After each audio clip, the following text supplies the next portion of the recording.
We had Alex and Luther just heading to the bridge of the Lianla, speak to the captain, and had come across some disparaging graffiti that was being cleaned off by a worker that seemed to support the New Albion Protectorate and sort of disparage anyone from the Three World Empire. Um, you had a little exchange with the sanitation worker, and you moved along. Um, as you're heading towards the main bridge, you can start to hear like the hustle and bustle of like the command center. It looks like the airlock door to the bridge is open to facilitate workers going in and out at the moment. Um, Luther, what are you doing as you approach? Uh, hmm. So I was just very concerned. We were kind of talking about the politics and having Alex explain it a little better to me, like kind of what's happening. But kind of just hurriedly making my way. Oh, I need to have his name again. Who's the Yanla captain? Uh, Tedesi Kandwani. Kandwani, yes.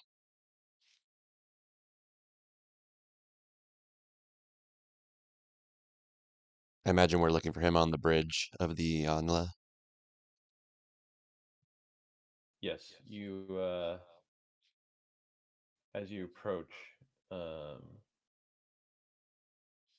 you see this gentleman standing sort of front and center where all the command consoles are. Um,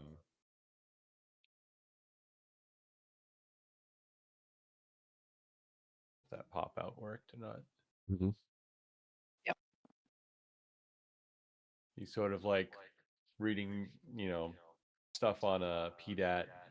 Uh, Occasionally, his attention is sort of caught by another officer who's like speaking on the bridge.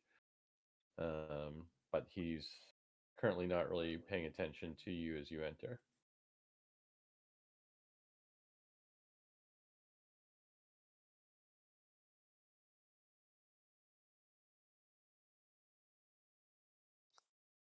Alex and I You also enter and see would probably like beeline straight for him. Just, Captain. he turns swiftly around. Hello? Oh, yes. Hello, Captain Dross, is it not?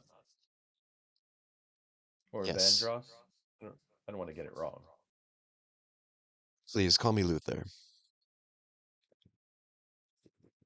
My kind of captain, first name basis. And he reaches out his hand and he's like, I gave him a strong pleasure to make shake. your acquaintance. And This is my science officer, Alex Ross. Mr. Ross, pleasure to meet you. And he reaches out to her and shake your hand. Pleasure to meet you too, Captain. I'll shake his hand.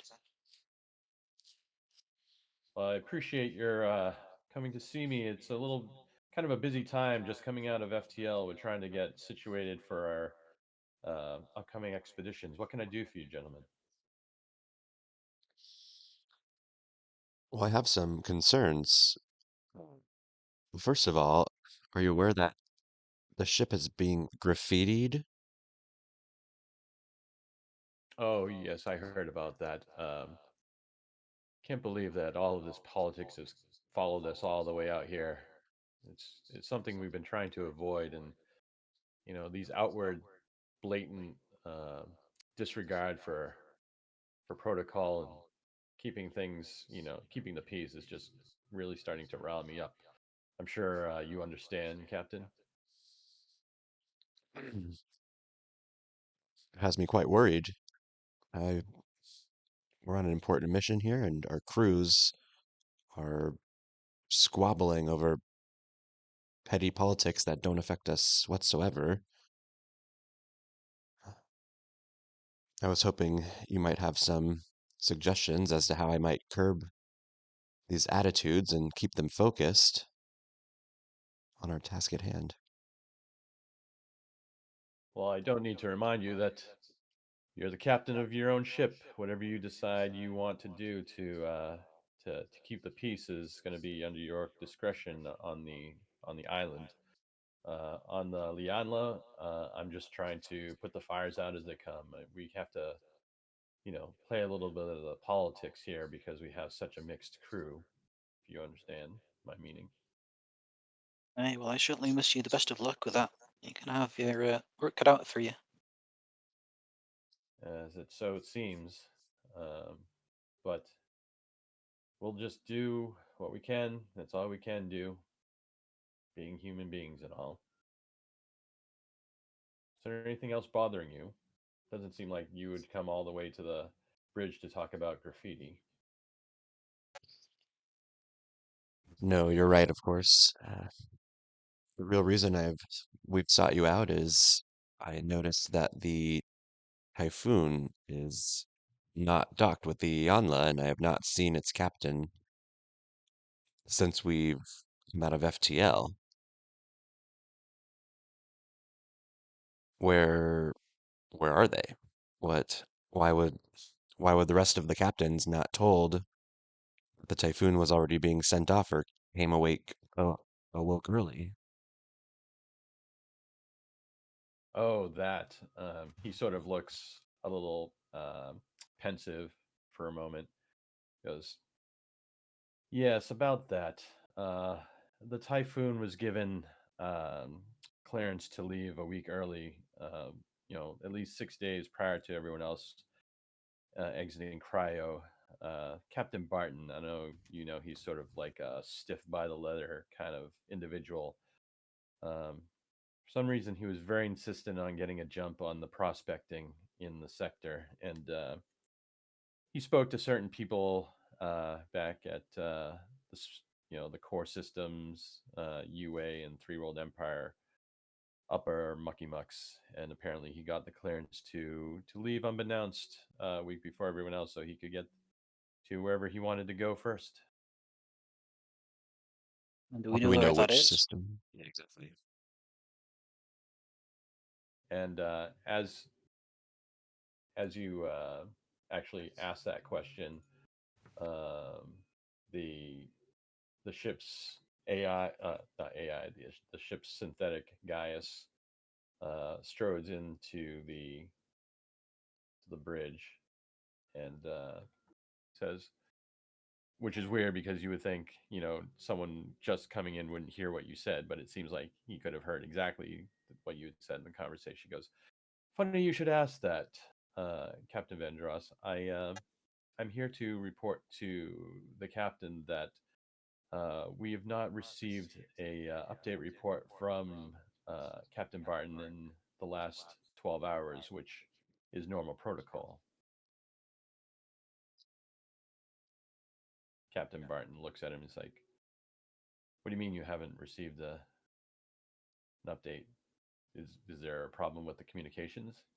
And guy says, "No, sir. Our equipment seems to be working at optimum efficiency, and there are no solar flares or anomalies to explain any cut in communications. It just simply has not been received." You see Barton sort of like holds his chin and thinks about it for a second and sort of like snacks back to your question. "Oh, I'm sorry. This is obviously a little distressing and quite apropos to your question. We did send um, Barton off.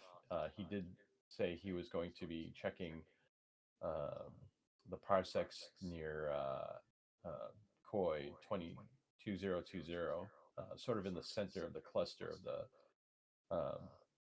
known far spinward colonies. But I'm not sure if yeah, right around there. Not sure if he kept to that course or not. He was supposed to give us a course update this last message go around, and obviously, as Gaius has said, we have not received it. It's very distressing. Gaius, can you try to start putting sensor beacons out in in that sector and see if we can find him? Of course, sir. I will leave you at it. And Gaius walks off. Before Gaius leaves, I would ask him also, I would also like to see all the information on that system you can give me, please, Gaius. I want to know Of exactly what course, Leland knew before he went out there. of course, I will make that available on your system's PDATs. Thank you. Much appreciated. And let's see, you probably be carrying one, right, Ross? Peter, do I? Let's see. No.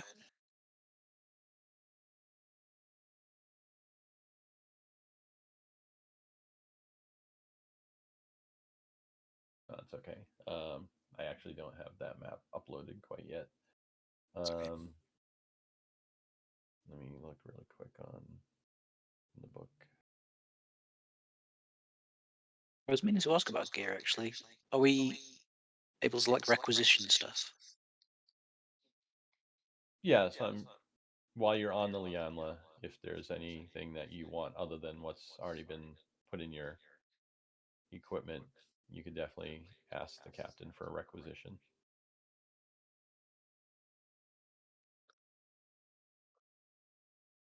While we're on the topic of signals, we're actually thinking of investigating a beacon signal that's has been intercepted. We're wondering if the Ilania bridge has more information than we have. Oh, were you referring to Koi 2702.07, the Azizu Arzu system? Aye, to one of the moons there. Yes, we did pick up that beacon. I think Gaius was the one who actually disseminated that information to you. Um, yes, right now from this distance and just the nature of the beacon seems to be fairly weak. We don't really have any more information on it other than it seems to be an automated distress from some sort of smaller craft. That's all we seem to know about it. Right. Now, the interesting thing is, I wouldn't think that a distress beacon would be active over 75 years, so whatever it is was probably something more recent.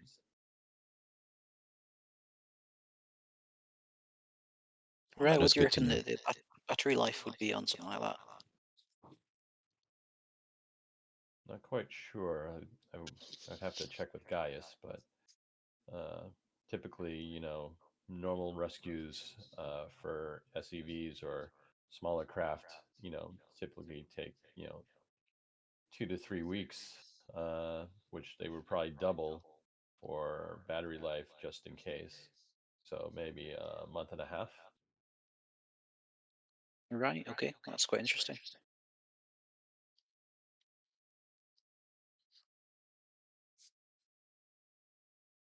We're eager to Oh, get on our way out there. I must admit I'm a little perturbed that the Typhoon was given clearance to leave early without any of us being told. I'm sure the other well, captains would feel the same. I don't make those kind of decisions. You'll have to talk to the upper ups. I understand, Captain, and I don't fault you or blame you for it. I'm merely a little annoyed. If Governor of Bantu tells me that a ship can leave, then I gotta let the ship leave. Hmm. Where is the governor staying? Uh, he is currently in the personnel hab section of the ship. If you take the tram to about a quarter of the way back aft, that's the section that he would be in. But I don't know specifically his whereabouts. He's very independent. Yes, I do get that feeling. What will he be remaining on the Yanla during the mission? And what do you intend on doing during this process, Captain? Well, my orders are pretty specific. I need to keep a fairly cautious distance from the colonies until each team reports back to let us know if there is a viable colony location or if they've made contact with an established colony that we can safely interact with. That's why I've taken station here out at you know 0.10 spinward. I see. And what are the protocols when you do not hear from one of our expeditions, such as is happening now with the typhoon? Well, we do an initial investigation that Gaius is going to handle. As you know, being so far out into this part of space, our resources, although plentiful on the ship, are in the grand scheme of things somewhat limited. We have to have some definite, concrete evidence of their location before we would contact Throop Rescue and Recovery to send them in with the Corvus. I see. We can't be gallivanting all around this sector. We just don't know what we're expecting or what to expect. Of course. Aye, all sounds pretty sensible to me. Speaking of protocols, I did find out something about your current crew that you might want to be aware of. You know that the ICC has insisted that they have personnel on every ship that is going to be going out here, correct? Of course. Um, well, as far as I know, um, there was an incident with one of your crew. Um, it was the ICC officer that was stationed on the Solvetsky Island when everyone was waking from cryo for the meeting a few days ago. Inspector Blatchman, Tan Blatchman, was your appointed ICC uh, rep. He apparently suffered a concussion slipping on his own cryo vomit and, well, exiting his cryo tube. He will not be joining you on the mission. Um, I've actually called for his replacement to come up to the bridge right now. Um, I didn't know you were actually going to be here, and I was going to brief him on his new assignment. And he looks over and he's like, "Oh, here he is now. This is ICC Inspector Gary Soddy." As you look to the door, you see this middle-aged gentleman walking in, all dressed with shirt and tie and a PDAT with a little stylus, that he's holding like a clipboard as he walks in. Good They're evening, like, gentlemen. Oh, you could go on. Go first. I was gonna say that they're like kind of grimaces and does everything he can and have a disgusted look at as you walk up, just because you're this pencil pusher ICC there to like overlook what he does, and he hates you. What's your last name? Saudi. Saudi. Very Saudi. Okay. Good evening, gentlemen. Yes, it was quite an embarrassment that Tom Blatchman suffered a concussion right after stepping out of cryo. Um, but I'm his replacement, and if you have any questions, feel free to ask. Uh, thank you very much. I guess we're going to have to change that 4 years of that accident sign.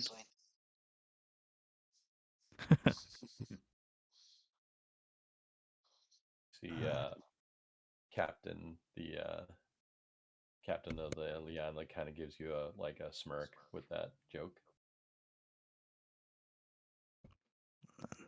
Nice to meet you at any rate, Mr. Sadi. I'm It's nice to Professor meet Alex you. Ross. Professor Science Alex advisor. Ross? Aye, that's me. Okay. And who might you be? And I Uh, look. I hold my hand out to you, Captain Luther Dross. Okay. Yeah, we shake hands. Yeah, Saudi extends his hand out as well and shakes his hand with I you. don't seem very friendly. What exactly is Yeah. your assignment, Mr. Saudi? Are you here to second guess Well, everything I do, all of my command decisions? Or are you here to assist us? only if it. Well, of course, the UN has given me the authority to make sure that things go, well, you know, quite swimmingly. Unfortunately, these colonies have had lack of access to any proper care in the last 70 so years. So, as long as things look like they're going swimmingly, as far as safety and is concerned, and the well-being of these colonists, I feel no need to step on anyone's shoes. My priority here is just to make sure that not only the colonists, but you yourself and the crew are well taken care of. He kind of smirks as he says that. The mental and physical health of my crew, I assure you, is my top priority. Well, I'm glad.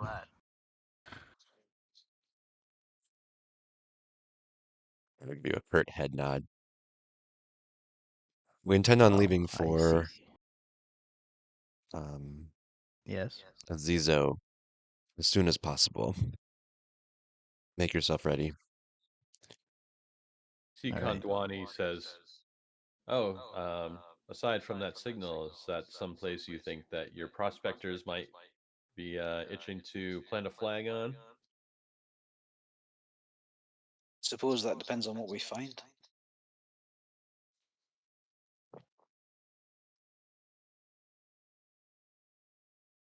Out of character. Alex's full name? Alex Ross, Ross. Okay. And you're a doctor? a professor. Professor? Okay. Professor. And then Luther's full name?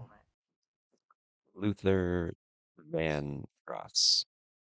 Van's the middle name. Van Dross. Okay, Alex Ross, Professor Luther Ross. Okay. Probably by next session I'll be into this character. So just bear with me for this first session.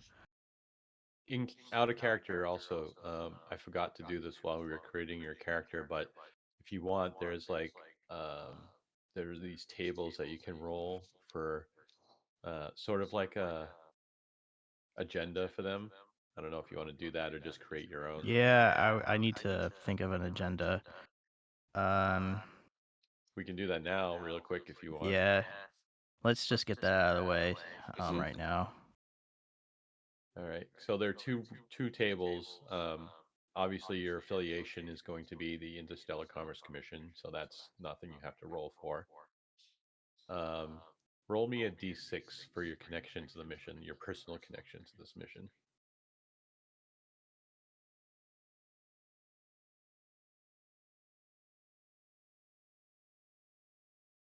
I think there's a dice tray in the chat in the bottom. You can just roll d6 from there.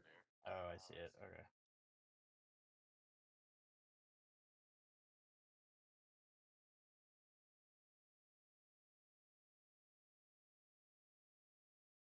Oh, you mean right below the chat? Yep. Oh, okay, I see it. Oh, it fills it in automatically, and I set it for. Okay. Okay. All right. So your connection to this mission is you and a few close family or friends are looking for a fresh start. They lie asleep aboard UNCSS Lianla while you work to find that new future. So not only are you here on the behest of the ICC, you believe that being out here is going to give you or family or friends a fresh new start. Okay, maybe I have a nephew who just wants to get away. Let me think. Or I could have a wife. How about no? That wouldn't make sense. I think a nephew would probably be more realistic to get on board. Maybe someone whose parents are like slaving away on a really crappy poor world, and they just wanted to give their son a better chance, Yeah. Okay. and Then they maybe kind of I'll. pulled some strings with you to include him on the mission. Okay. I think. I think for my character, I think I'll make it a family member, but not direct family member, because for me to be doing something kind of unethical and worth, to make it worth it, the risks of kind of nepotism or whatever, I think it'd probably be better if it's maybe a relative. Um, How about an maybe, ex-brother-in-law? and my wife's brother. Yeah, I could see that. Yeah, my wife's brother, maybe. No, I feel like I'm gonna go with nephew. I think that maybe works. Or a cousin. And maybe you Let's can just use your backup character can be the nephew. I'll do the nephew. My gut's telling me nephew works better for my role playing. My sister, nephew by blood, I think. So my sister's son. Okay. Cool. So does that help? Yeah.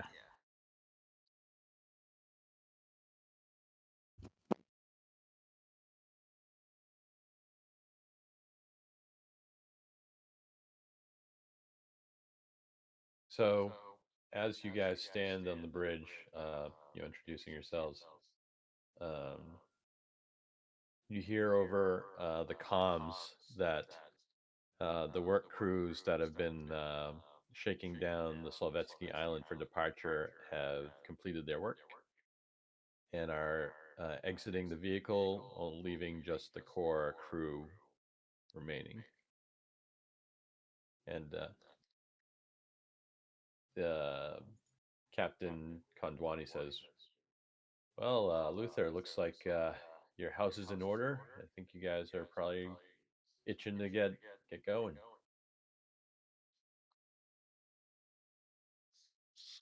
That we are. And he sort of like kind of puts his hand on your shoulder and he sort of walks you away from um, both the other two and sort of says, kind of like close so they can't hear. He's like, "If I were you, I'd keep a short leash on all of this politics that you've seen going down. Things could get ugly pretty quick, as you know." Believe me, I intend to. A little disturbed by how much effect it is already having on the crew and morale. Yeah. Why is the crew's morale being affected? So since you guys left the core worlds to come out to the Spinward colonies, it's been about 4 years in cryosleep. Since then, the the frontier war broke out basically.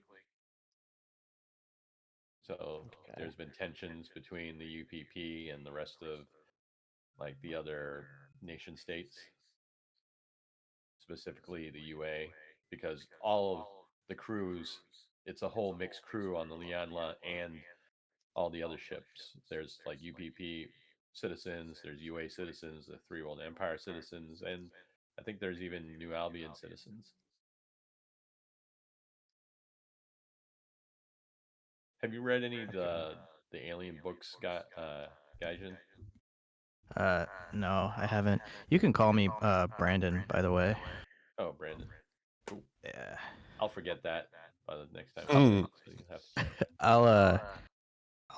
I'll put it in my bio. Um, yeah, it's fine. Either just whatever you're comfortable with. All right. So No, I yeah. haven't. I haven't read any of the books. I don't know too much about the world. You're pretty well versed, Room. What can you give a brief bio for the New Albion?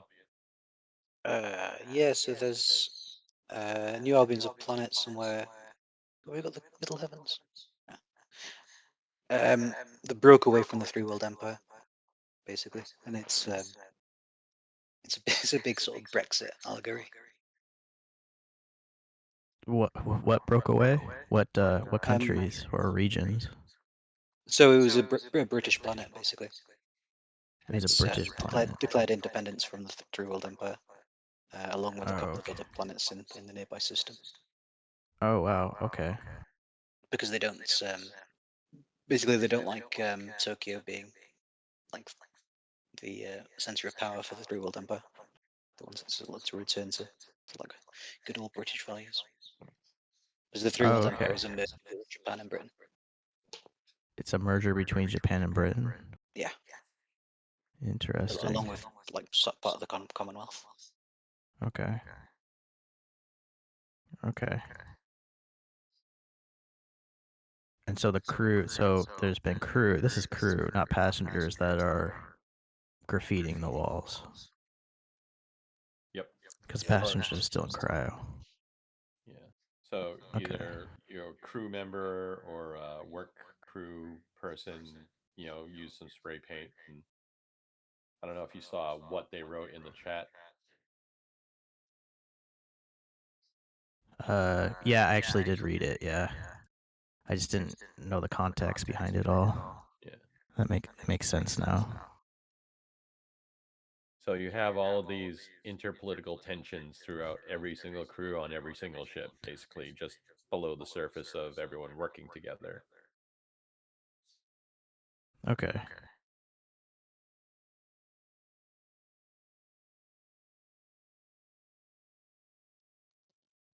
So Captain Kondwani is like, well, gentlemen, I've enjoyed this time speaking with you and getting to know your plans for the island, but I do need to further investigate um, this issue with the typhoon not checking in, and I do have some other issues I need to take care of. So if you don't mind, I'm sorry, I'm going to have to leave you now, but I wish you Godspeed on your mission. Thank you, Captain. Please keep me posted as to what you discover about the typhoon. Captain Luther was oh no, what's his name? Shit. Captain Barton. Captain Barton Leland was a friend of mine. Of course. As soon as I get any updates, I'll send them to you via Gaius's communications. Aye, that would be appreciated. And all the best with things back here and the Great Mother. He sort of gives you guys a salute. I give an awkward salute back. Don't really know what I'm doing. How do I, for player 4 in the bottom left-hand corner of the browser, how do I name my player? Right click on. Yeah. User config? Yeah. It's not working. Yeah. It brings up like a. Did it work for you guys? I clicked on my name. It's still not working. I've been having this issue in other games too. It's like we can't figure out why it does that or how you fix it and change it to your real name. Well, Yeah, I was think trying to. the bit on the left, Sean can change in the like user settings. But when you right-click it and click on user configuration, it'll ask you to pick one of the available characters. That Okay. should put the bits in the brackets once you've done that. Oh yeah, it does. Okay. Thank you. Okay. Still comes up as like player 2 on the right though, which is Yeah, I wanted to put my real name. I don't think we could do that. But Sean, if you go on the cogs and then user settings, you can change everyone's name. Although I think it might need a restart, so you might need to do that for next time. Configure settings, default token settings. It's user Yeah, settings, I think. user configuration or something. It probably has to change our actual login name.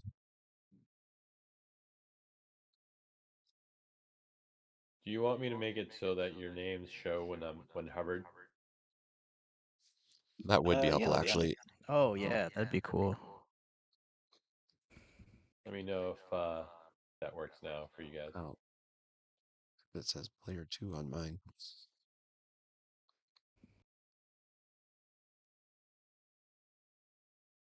Maybe if you change Yeah, our mine's still default. prototype token name, it'll change it also. I wonder if I could do that. Wow, GM's got to do it.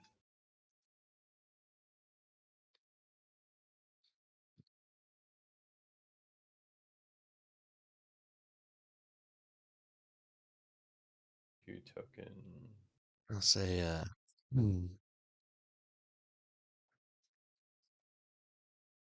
Mr. Sadi, Oh, would you okay. care So to join us back on the island? Yes, I'll accompany you guys on your shuttle. Thank you. Is Gaius our synthetic, or is the female one our personal synthetic? I forget. Gaius is Leonla's synthetic. I think yours is We've got uh James and Miss Sophie, yeah, Miss Sophie, that's right. and they're both working Joes. yeah. Gaius is a Walter model. Gotcha.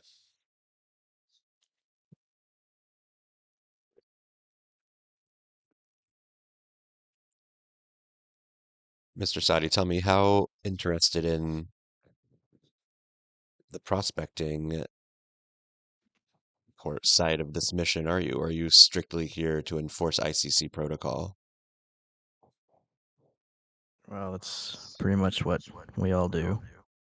I wouldn't. Enforce is kind of a strong word. More guide. But if it comes to certain situations that may require immediate intervention, yes, I'll go with your first description. I see.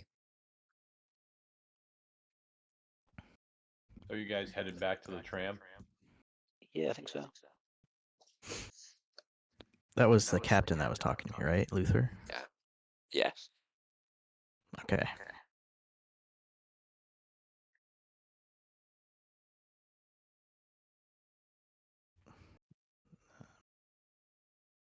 Right, as you guys head back towards the tram, you notice that the graffiti has been scrubbed clean, the worker's gone. And you get to the tram station near the bridge. Um, there really isn't many people waiting.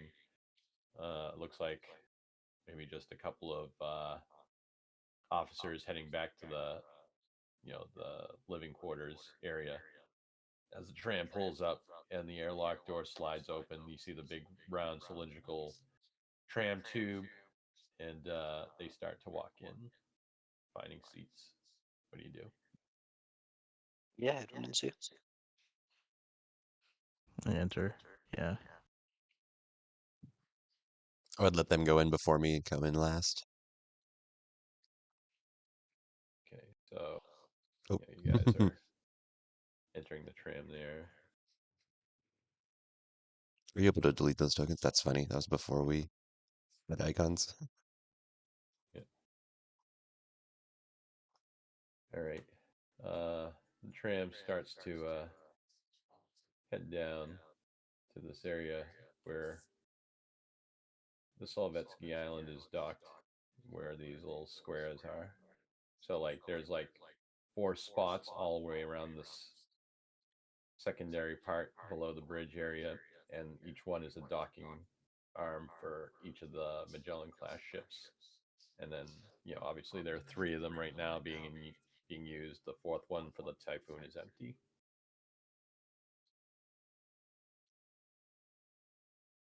So the tram stops at the transit module. What do you do?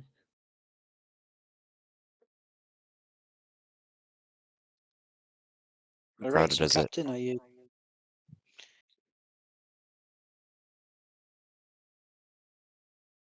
What's our plan now? Are we going to get a briefing? Are you asking me or the captain? I'm asking Luther. Well, I must say I have this issue with Leland is distracting. I'm a little eager to find out where he intended on going and why he thought doing it a week before the rest of us woke up was so necessary. I would like to see if Gaius has forwarded that information to our computer system. Would you join me on the bridge? All right, let's head to the bridge. All right, so you guys are gonna head to the bridge. What about you, Saudi? Where do you plan on doing? What do you plan on doing? After coming out of Crow recently, saw he's gonna stretch his leg and just kind of wander around, observing. Just this is the craft. So okay, so when we were in, okay, so we're actually not on the colony ship, right? Have you guys exited Bulyanla and entered the Solvetsky Island now? Yeah. Yes. We're about to. Okay. So the Silveski Island. Okay, I see. So this is our ship. Okay. Yeah. Okay. And So I just gonna wander around. Yep. There's a 10 crew on here. He said. yep, there's some NPCs that make up the rest of the crew. It's going to be you three and 1, 2, 3, 4, 6 other individuals that make up the current working crew. Okay, and everyone's awake. Yeah, plus the 2 working Joes that are your synthetics. Okay. Okay. Yeah, Saudi's just gonna go and walk around and try and meet people. I guess off camera. You don't have to roleplay it if you don't want. Okay. But I think he would just want to meet the rest of the crew. Yeah. Do you guys want to pull out your characters onto where you're going to be? Aye. We're huge. Or I'm a giant. I guess you can just put them to the side and just click, like the pointer finder where you guys are going to be.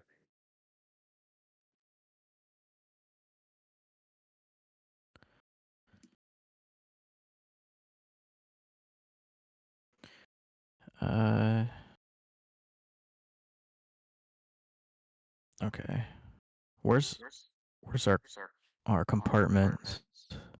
Our crew quarters? Most of the crew are In the bunker room. Okay. bunk room. Okay. Your office probably is somewhere in here. Okay. So Or I guess. Okay. I guess I'd go to the admin building and then go to the bunk room and yeah. Basically it. Don't worry about me. okay. Um, So you're just sort of like getting your sea legs under you, kind of like stretching out, walking around, checking things basically out. yeah, he's just kind of just stretching his old muscles and joints. Making sure all the fire extinguishers have the shark Exactly. spray glass in front of it. Yeah. That's true. Making sure there's no spills on the floor No that people can spills. Yeah.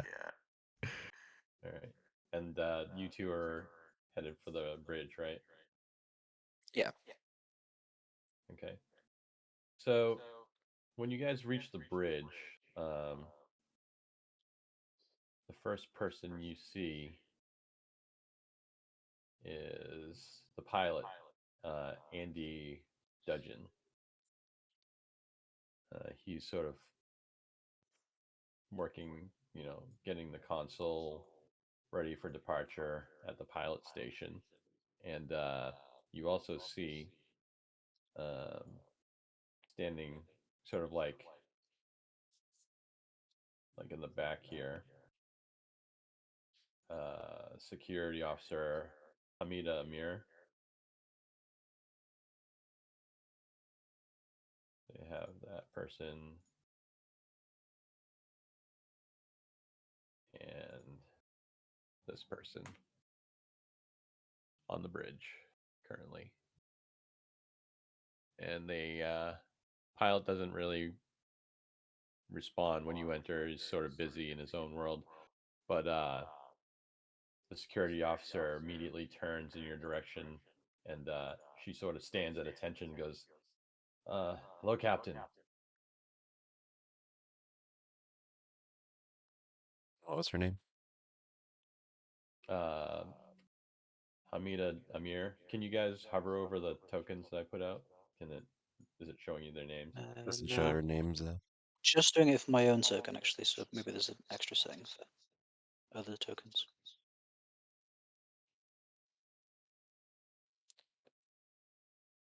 I think you have to change each prototype token individually Uh, to be hovered by anyone.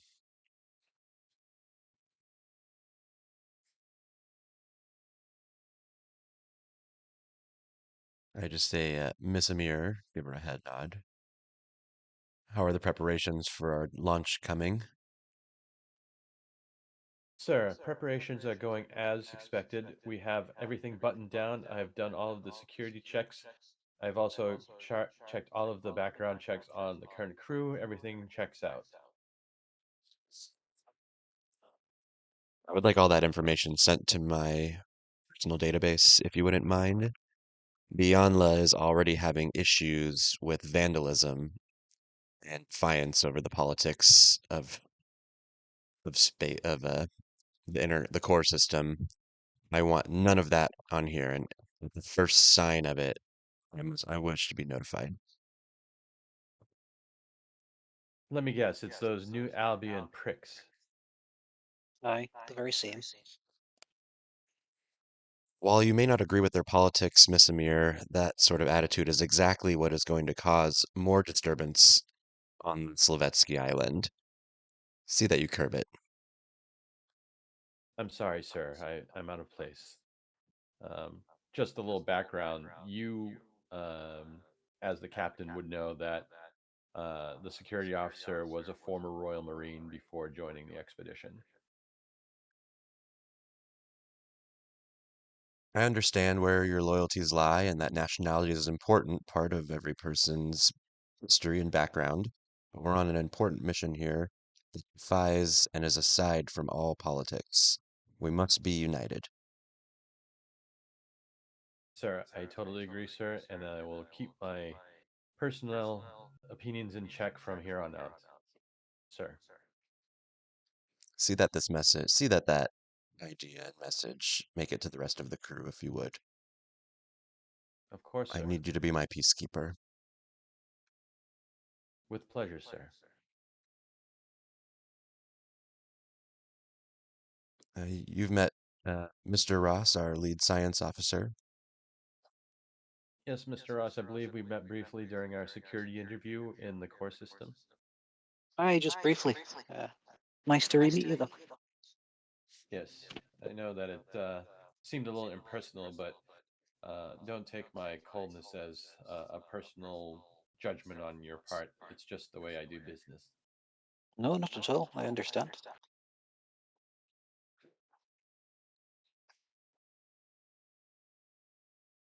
At this point, you've actually all gotten the attention of the pilot, um, who sort of like swivels his chair around and goes, "Hey, Captain, how's it shaking?"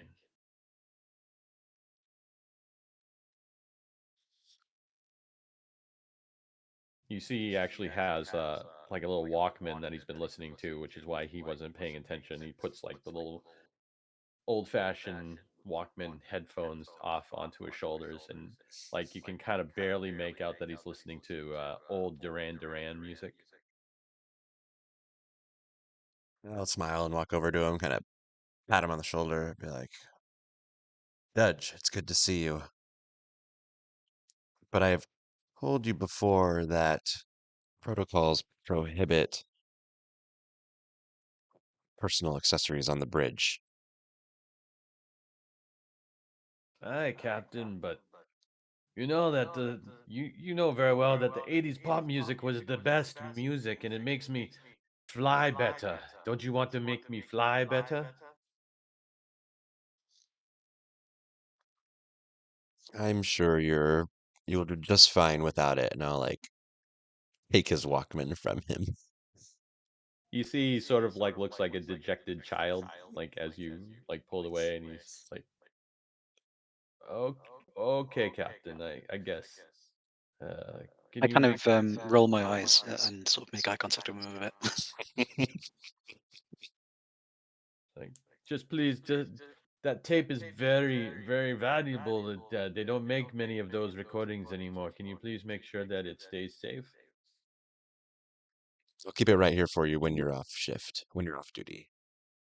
You look down and you see it's like a mixtape that he's made of himself, and you can see like scribbled on it. It's I like like wrote on it.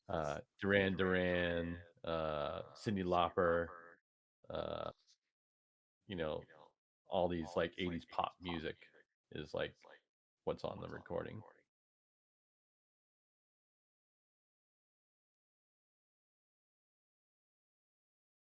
So, Captain, I've shaken down the ship. I've got all the controls are nominal. When you're ready and able, I can make sure that she flies as clean as a whistle.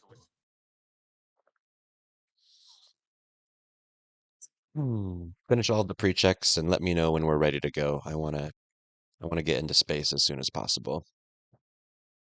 Yes, Captain. You see, he kind of swivels back, and you see he's like tapping his foot, and he's sort of like singing to himself the Duran Duran song he was listening to earlier. She cut like a knife. We'll go to a Jane. console, maybe one that's like next to the captain's chair or something even, and or if I go to the comm station if I have to, and do a shipwide announcement. Attention Right. personnel of the Solovetsky Island. This is your captain, Luther Dross. We will be making way on our glorious mission within the hour. Prepare yourselves for space travel and get ready to make history. The lost colonies await us. You see, Here, here. with his back turned to you, Dungeon kind of gives you the thumbs up. Engage. Are we going to need any specialist equipment for this outing?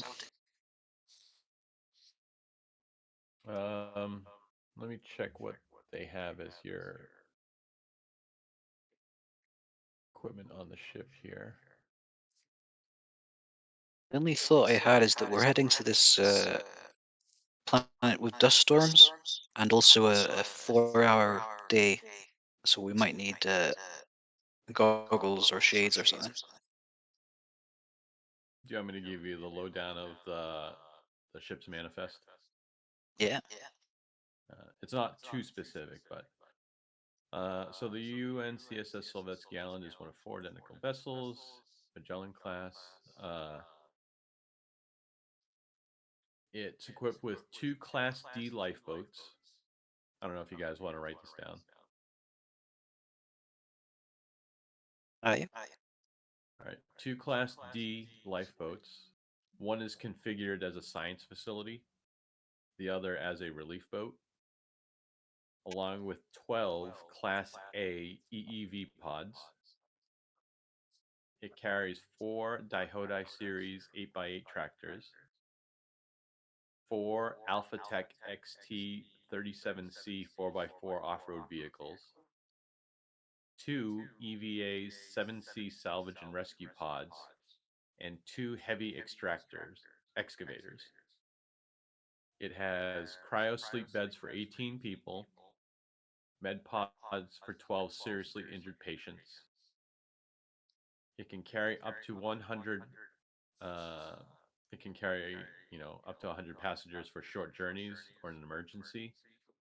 The cargo hold is full of humanitarian essentials with spare parts and tools for any everyday problem. So, within reason, you can just say you have whatever is available. The crew is cross trained in multiple disciplines, but would usually consist of commander, two pilot navigators, two mechanics, two security officers, one scientist, one prospector, and an ICC protocol inspector. Uh, that's general. What your crew is now is basically, one of each. It's probably safe to assume we have like a handful of cold weather parkas and like rebreather masks and Yeah, things like any that. of like the survival gear that you need Okay. is probably available. I would say. I'm just gonna say if it's within reason and not a specialized, super specialized item, then you have it. Okay, cool. That's mainly what I was wondering. So after the your announcement, what do you guys decide you want to do? I mean, do you want to do any more role play, or do you want to just like say you get done what needs to be done and you depart?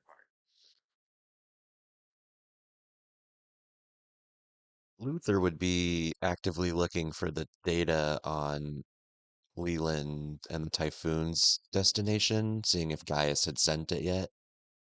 But other than that, pretty much ready to go. Okay. I'm gonna bring up the star map. So you do notice that uh, you've received messages from Gaius. Are you going to do this in confidence, in private, or in confidence of other people, like openly? Hmm. I think anyone on the bridge would be okay. I'd pull it up in front of him. Okay. So what Gaius has sent you is basically the charted up the known charted destination of the typhoon up to the point where they lost communication. Um, a week ago, um, the Lianla was actually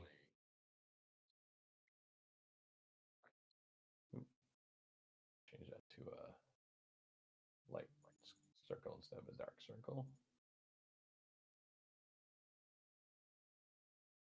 Can you see that yellow spot? Hmm.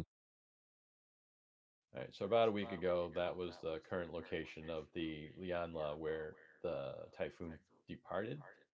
And so the typhoon has basically twice the speed of the Lianla. Course, per Gaius, was charted uh,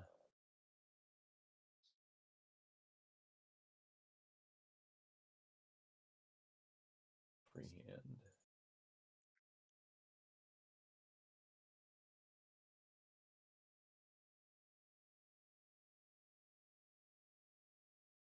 Gotta hit reload by accident.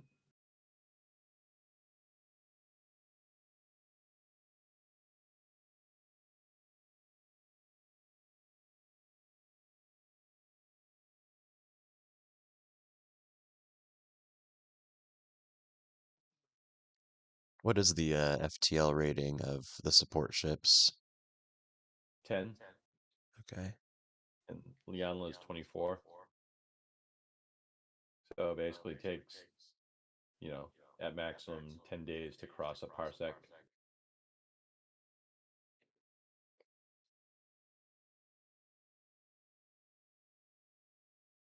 So it's So I going to guess, be 50 days to get to Aziza. yeah. So technically, the Lianla was more like there when it happened, when the typhoon departed. Its charted course was Wrong one.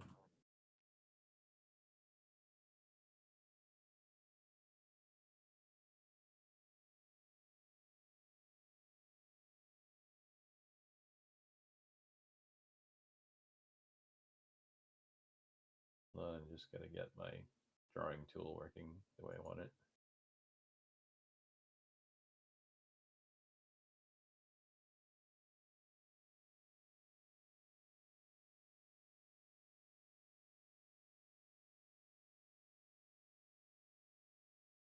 Uh,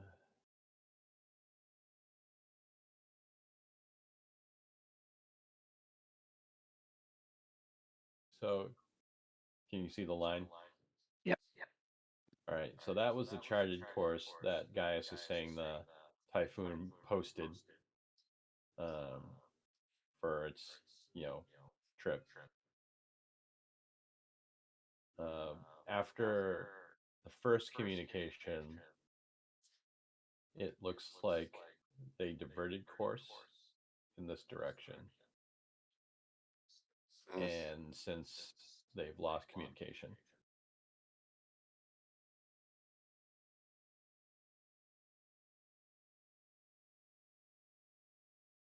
Well, with that kind of trajectory, perhaps they're beelining for our beacon.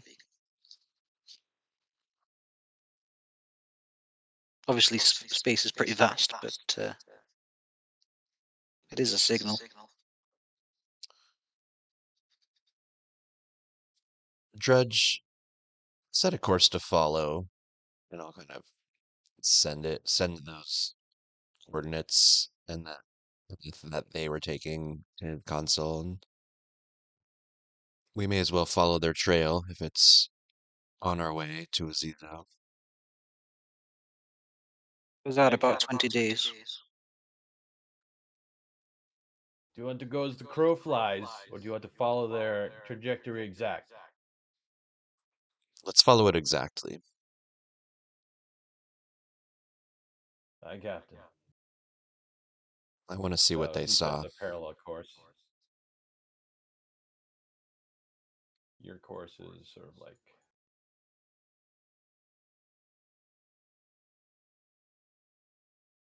that then. Or do you want to follow it to the letter? No, that's fine. Our sensors will pick up.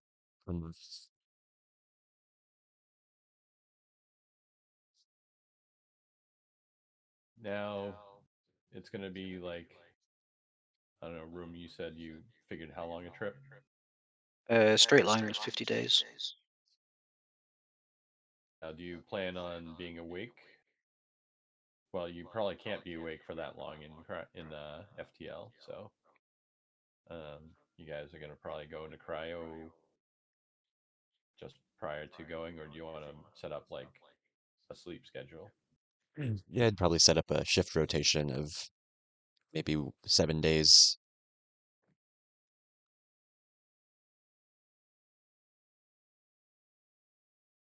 So that would be the course you want to set.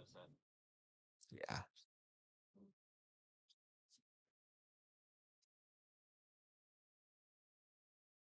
So does it really matter to you who's going to be awake when, or you just want to say like there's a shift schedule? Yeah, I don't think we need to be too nitty-gritty about it. We can decide when we want to. I think Luther would he would probably try to stay up the first half of the entire trip until he absolutely had to go into cryo for a minimum amount of time. Okay. So Just go what ahead. happens if you aren't in cryo? You get the effects of NDD, neurodissociative disorder, I think. And that stacks.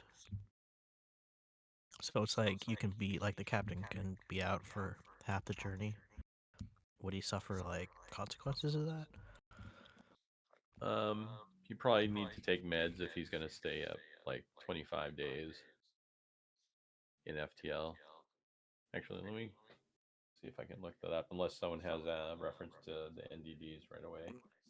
I only ask because, Just looking at it now. like, if Saudi just got out of cryo, I don't think he is quite a big fan of going back into cryo just after having a meet and greet. So he'd probably want to stay out of cryo if he could, unless there's some detrimental effects to his psyche. There's an NDD table on page 151.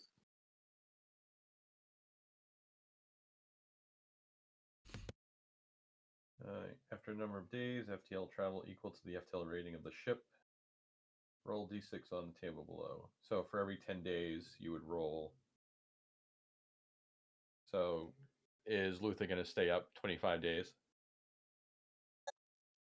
Let's And see, is it's Saudi. 10.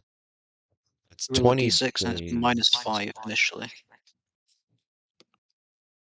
Saudi's gonna stay up for 10 days. So d6 minus 5 for what? Oh wait, no, you don't take away 5, so, but you only get an effect. That's you get 6 plus, but every 10 days you're adding an additional +1. Just a bit like panic. See, I think I would do 20 days because that's kind of like where it looks like Typhoon was last recorded being.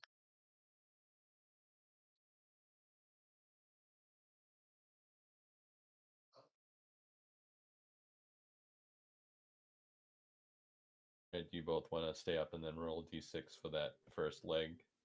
Yeah. I'm happy to go to sleep. Unless they need me. Okay. So both of you can do a d6.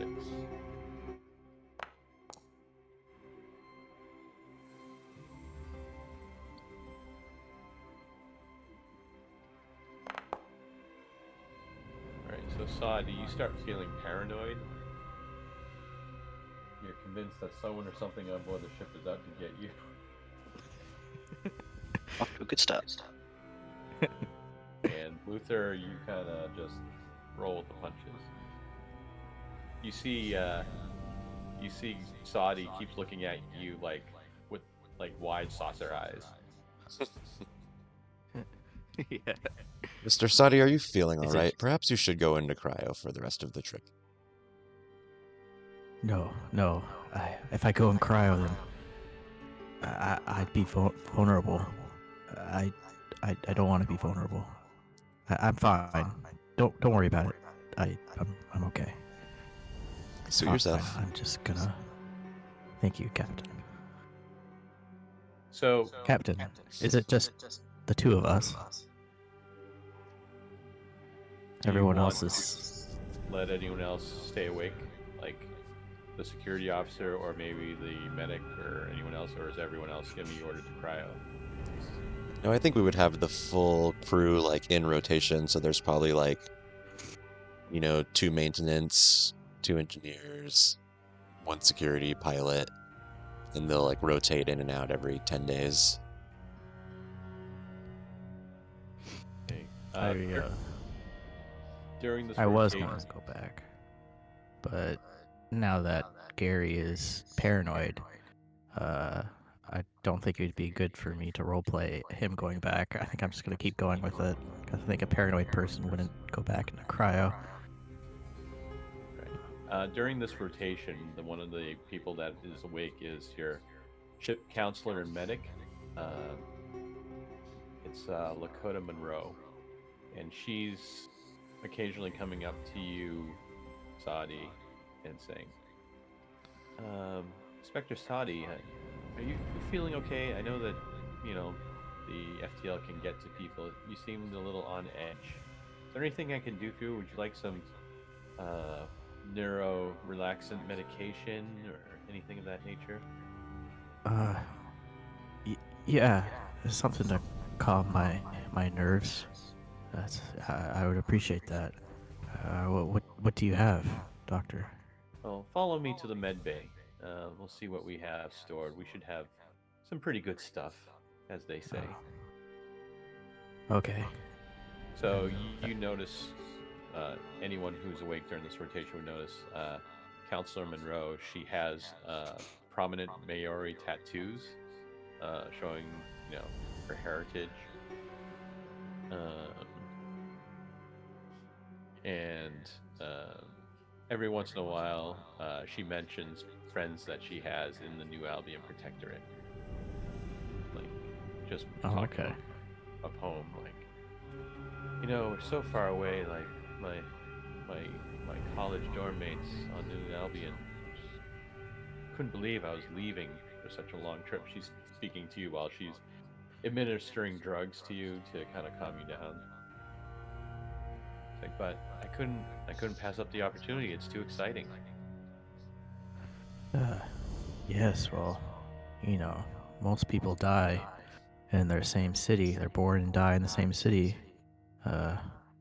Man, it's just, let alone going out and having an experience off-world like this. I can imagine why you'd be excited to travel. Like, it's quite the opportunity you have here. You should feel fortunate. I do. I mean, it was hard to leave family, but it's only once in a lifetime that you get to go somewhere where no one's seen for almost 80 decades. Yes, mankind sure does have a drive for exploration. I'm, this is how long until this affects me? I'd give it about a half hour, and then you should be feeling more calm. It's like Thank you. she starts putting the drugs back in the cap. She's like, "Do you have any family back home, Inspector?" Yes, I have a wife, but no children. Um, it's gonna be quite. He kind of starts twisting his wedding ring counterclockwise. It's quite difficult on our marriage, for me always being out. And he kind of looks down at the floor. You said you're from what planet did you say you're from? New Albion? Oh yes, I grew up on New Albion. What's the weather like there? It's kind of tropical climate, but the part that I'm at is a little more temperate. Oh, that's nice. They've And they put some atmospheric processors in the last few decades, and it seems to be helping to, stabilize the climate. and your family has been there since the beginning? Oh, not the very, very beginning. It was only a small colony to begin with, but it started to grow ever since the protectorate's been gaining momentum. Out of character, New Albion, you said, it's the faction that branched. It had a revolution. They're Yes, the the ones. breakaway one. The That's breakaway happened one? since we went to sleep, though. It's within the 4 years that it seceded. Oh, okay. I see. Oh, are any of us aware of that? You would have been briefed. Yeah, we had We've like been radio briefed. communication. Oh, okay. Out of did the ICC did they nuke one of the New Albion planets? What is it? The Alexandria? Was that one that was nuked by the ICC? Or I don't what is the remember. ICC's relationship with these colonies? Well, the ICC Uh, wouldn't have a military. They're just like a bureaucratic organization. Okay. So, what's the relationship with the ICC in these? Well, before Well, they revolted, what they were? Was there the any ICC, the affiliation? ICC would have had, jurisdiction just like OSHA would in the United States in any of the UN nation. Okay, but since the revolt, there's just been no contact, Well, basically. contact as in like it's a brand new government and they Okay. kind of want to make their own rules. Okay, so she's probably pretty prideful, knowing that they revolted while she was in cryo. You can Um, assume, but you don't know I would for sure. assume. Okay, so going all right, back in character. So, uh, what's your feelings on the new government of New Albion? Oh, Inspector, I don't like to speak politics, especially on this mission, you know. I've also heard that Captain doesn't want us to be talking about stuff like that. I don't want to get in trouble. Oh, I see. Well, um, you know, I understand.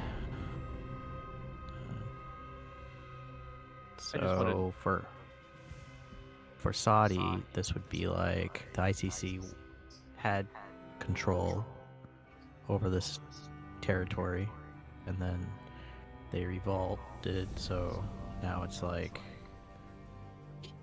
so Saudi, I would imagine, before he went to sleep, you know, thinking about all the territories that are out there, like they would have followed under the ICC, but now he woke up, and this is kind of like coming to the realization that okay, this is an area that the ICC no longer has any Jurisdiction, yeah. jurisdiction power. Okay, I see. Okay, sorry about that. No, it's fine. She's like, trust me, Inspector. I see where you're going with this conversation, and while I do respect that you are interested in the politics of how the ICC is going to be working with New Albion Protectorate, it's really not anything that I'm privy to. I'm just a medic and a counselor that happen to be at the right place in the wrong time. Yes, I completely understand, and thank you for your help with this medication. I think I can feel it starting to kind of calm me down. Yes, don't worry. There's nothing that's going to get you out here. Yeah, I've heard, you know, of course we've all heard the stories. I wouldn't want to see something like that. My own eyes. It's kind of, I don't know. Maybe the space travel. Maybe I should have gone to cryo. It's kind of unnerving being out here. It's almost unnatural for us. I appreciate it. She gives you Please. a smile. Please, I don't want to take up any more of your time. I'm gonna head back to Anytime my you need, office. anytime you need something, just let me know. I appreciate it. I will take you up on that.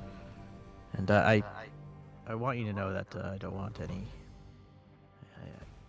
Well, you know, I have a respect for your people for wanting independence. It's not in my right to judge you personally from, you know, what is going back at home. So I just want to make that clear. Well, no offense taken, Inspector. I mean, of course, everyone has the human right to be free, and my people just do this next logical step, I suppose. But again, I don't want to be getting into politics. Oh yes, of course. Might poo-poo me for doing so. No, I understand. Well, thank you so much for your time and your escort down here. I'm going to return to my office. Absolutely. And she nods and she starts packing up the last of the meds and putting it in the cabinet. She takes a rag and she looks at you and like jokingly starts scrubbing the cabinet. Like, look, it's going to be ICC clean. Yes, that's well, you do keep it. It does look quite well in here. It's spotless. Thanks for continuing to follow ICC protocols, even though technically you're not obliged to anymore, I guess. Well, technically. Well, see, this is confusing, isn't it? Just She laughs. Forget I said and it. Like, why don't you leave while you're ahead, Inspector? Yeah, I think I will. Thank you again. And Inspector, he leaves. Okay. All right. While this has been happening, Alex, what have you been? Well, you've been sleeping, right? Yeah, I'll be in cryo. I'm happy to do like a shift, but I'm not going to push myself beyond uh, risky levels. Right. And Ross, what have you been doing for most of the shift? Not Ross. Dross. Is it Dross or Vandross? Just Dross. Only my mother used to call me Van. Or what's Dross Uh, been doing? Like me and his nothing. mother connected over our similar surnames. Yeah.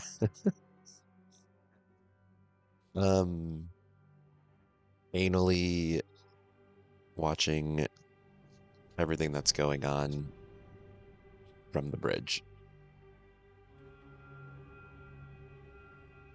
Okay. Probably spends most of his Uh, time there. while you're on the shift, one of the working Joes, James, uh, comes to you. Let me see. I wish I had turned on my voice thing, but I haven't got it on at the moment. It's like, Captain, I have picked up an anomaly in a nearby sector. Would you like me to elaborate? Yes, absolutely. Well, there appears to be a radar signal coming from an adjacent sector in this area. And he shows you on a star map on the console. Does this appear to There's be nothing. a ship's radar? Well, our radar seems to be pinging off a solid object of the mass and density that would say would be something of a small vessel or craft. But there is nothing on the Great Mother mission's itinerary or flight schedules in that area.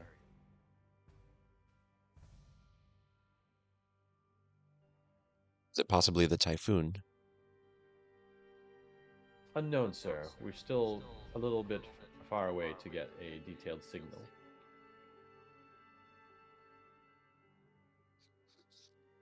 I would tell Dredge to change our course to go to it. He's in cryo at the moment. Okay, then I'll have which working Joe was it? James. James? Right. James, take.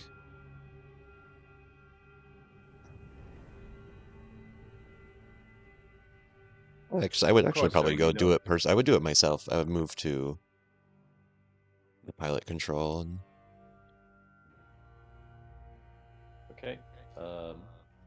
Why don't you give me a piloting roll to make sure that you make an optimum trajectory change so it takes the least amount of time. Nice. All right. So I'm gonna you do push it. set. Make some sense. Nope. Nope. So you can't get any extra speed, but you do manage to get so that you're probably going to get to the location in about 10 days.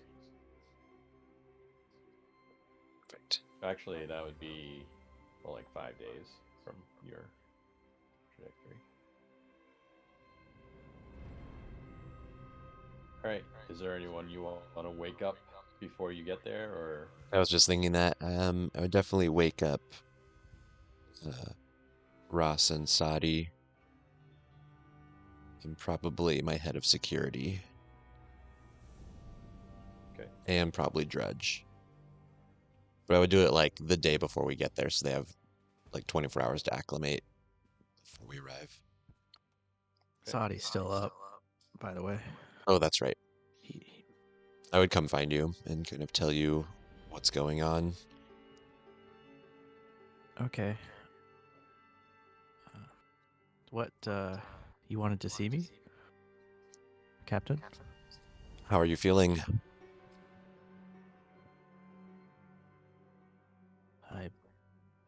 I wasn't aware that you knew my situation. I guess it's kind of easy to tell. My erratic behavior, the first 2 weeks, I'm feeling much better. I got some medication from the ship's medic. Um, is uh, is she a doctor? She's not a full-fledged like medical doctor, but she knows basic medical skills. Oh, okay. She's more like a counselor. Okay. Would she be like a PA or something? Or Something like that. Like okay. if you watch Star Trek Next Generation, like Deanna Troy character. Okay. I see. What was her name? Yeah. What was her name? It's not highlighting when I hover over her Oh, sorry, picture. let me change that.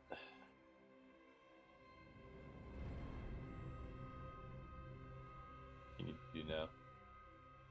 Dakota. Oh yeah. Yeah, she's Okay. showing now. Yeah, Counselor Monroe. She provided me with some medication that's been helping me sleep as well as work. Yeah, I'm sorry if I caused you any alarm with my behavior. Oh no, What I is know it that most civilians are not trained to thrive in long-term deep space missions.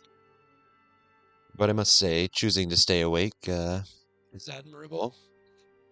I as well like to push the bounds of my own psyche. Usually I don't like to sleep in cryo. It just makes me feel like I don't know, just vulnerable. And I wanted to stretch my legs, but you're right. It's I can understand why they recommend cryo. I will definitely be reevaluating my future decisions. What was it that you wanted to speak to me about? We're changing course. We've Oh, discovered a signal of some kind. It appears to be a ship. Known size and class. Could be the Typhoon. I'm hoping it is. really? Uh, what what can you tell me about the Typhoon? Not much. It's similar to the island. The captain, Leland Barton, was actually a mentor of mine.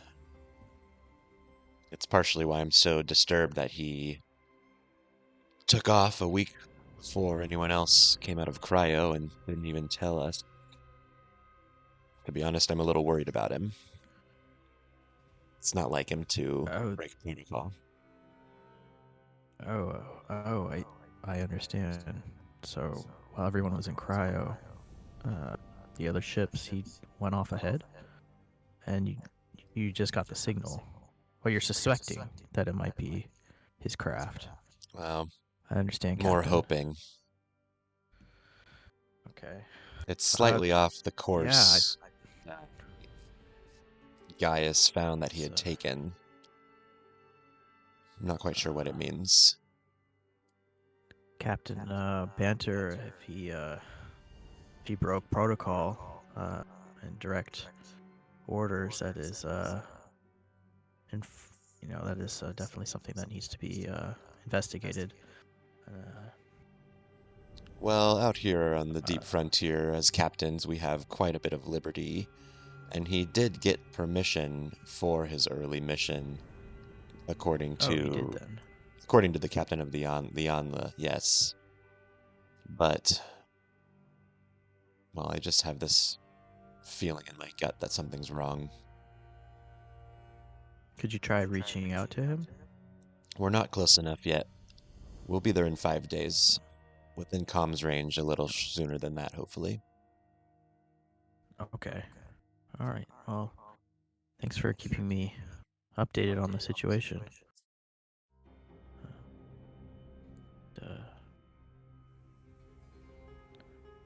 I give you Okay. just a head nod and leave. Okay. He waves.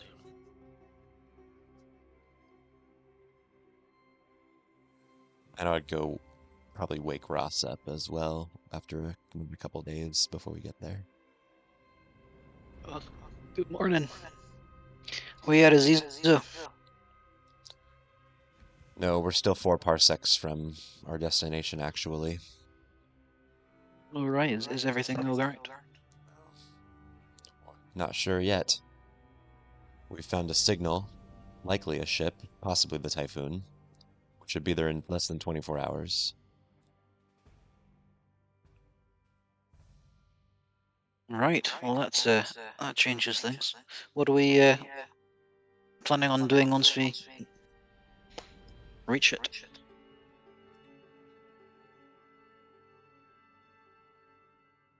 Well, that is the question. Depends on what we find, I suppose. If it's the Typhoon, then they may be in distress to be so far off course. I'd like you to put your team together and be ready for an excursion of any kind. All right. Well, for a start, probably better not have this conversation in my pants. So, give me a moment.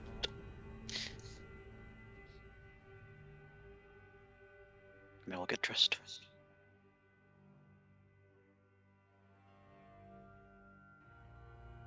I'm going to send Hamida with you as well. Oh, I thought if they're breaking protocol and changing course, not transmitting their transponder, then sending the security officer is probably a good call. I'm probably going to send that ICC agent with you also. We'll test his mettle a bit. I'm gonna wink at you. Right. I'm sure he's got some stirring words for them.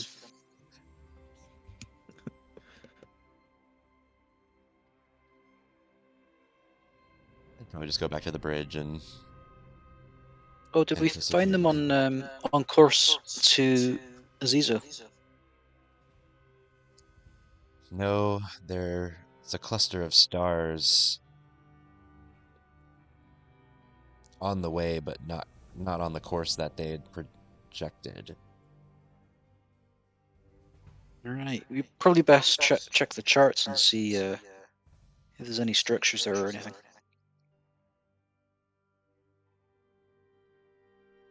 Any like abandoned mining sites or something. Is that something you're doing at the moment, or just making that? In that moment, I'm making that observation, but I think I'll head to the bridge and see if we've got anything in our database. Okay. As you guys make your way to the bridge, or whoever's going to the bridge, security officer Amir is there with Dudge, just sort of like kibitzing. Amir turns. Are you with Captain Alex? Yeah. She turns and stands at attention. Captain, I'm here's you requested. Thank you, Amir. At ease. And I'll just update her on what's going on. And we'll pull up star map in the bridge and see if there's any record of what those systems are where we are getting the signal from. Okay. So, in the general vicinity of this radar echo, there are no charted, recorded colonies from, back in the day. There isn't even anything that shows that there was any sort of prospector routes or things of that nature. So this is completely uncharted territory. Coming up blank. Who did Captain Kondwani say gave the authorization for this? The UN Council. And in like practical terms, Governor of Bantu.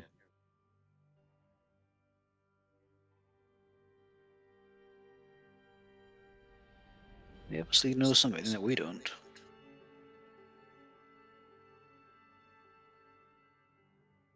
Or, and this is just speculation, that they don't know anything and they leave it up to people like Barton, who they think knows everything.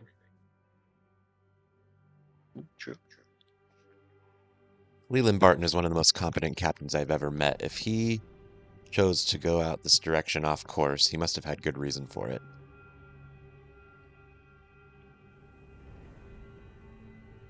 You see, Amir goes, if he was actually in charge. Are you saying there might have been a mutiny? Who's to say with all the mixed crew issues going around?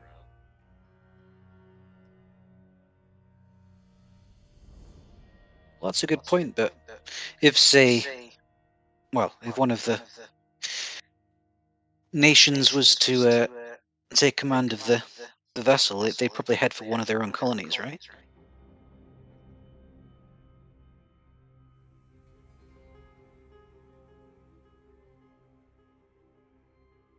Is that a general ask to the crew? Yeah, I'm just positing it to whoever's in the room. Amir is like, I guess that would stand to reason unless they're looking for new territory. Not to mention that there likely are no colonies out here.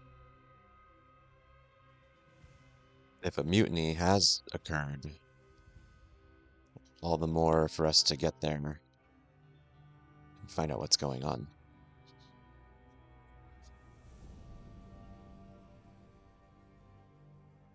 I can't see Leland losing control of his ship that easily, though. My guess is he's following some lead and has possibly gotten into trouble.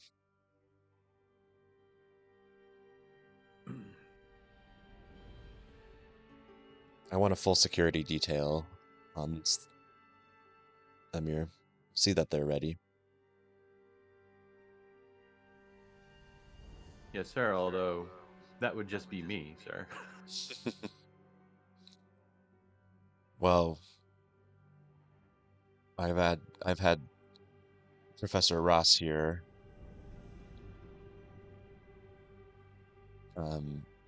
detail a small crew to go with him. Make sure they're all trained and armed. Would you like me to incorporate zero-G training in the next day or two? Yes, that's a good idea. Well, Captain, I hope you don't expect me to be fighting off mutineers. I expect you to know how to use a gun, Professor. Whether you in fact do use it or not, well, that remains to be seen. Right, well, look, it couldn't hurt to prepare for an eventuality, but depending on what we learn about the situation, I don't think we can handle anything if there's something violent going on. I merely wish you to be able to protect yourself under dire circumstance. We don't know what we're going to find.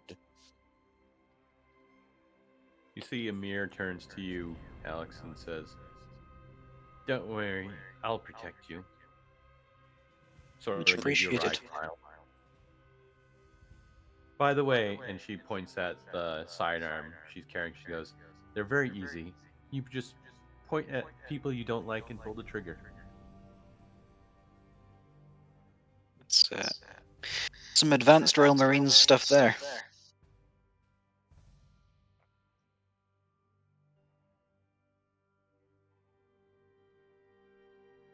She chuckles. So, when we get in comms range, are we letting them know that we're here?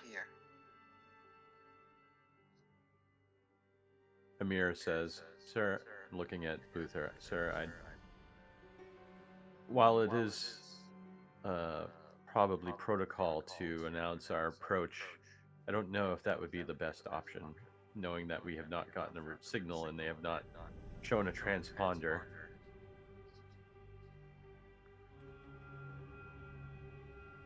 I agree. I want visual clarification on what we're dealing with before we make our presence known.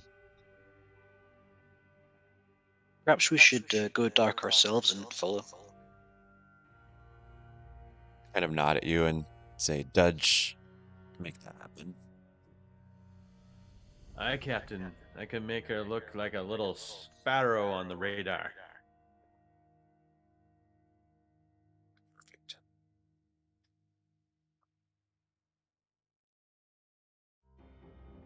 And he turns. Is this all sort of like in real time? Do you guys want to like play it as you're approaching? Or is this like a plan before you actually get into the sector? I think it's more of a plan. We're still kind of like a day away from where they're supposedly located. Okay. But we would go dark, Dudge right now. Dudge says that he'll make the preparations. Perfect.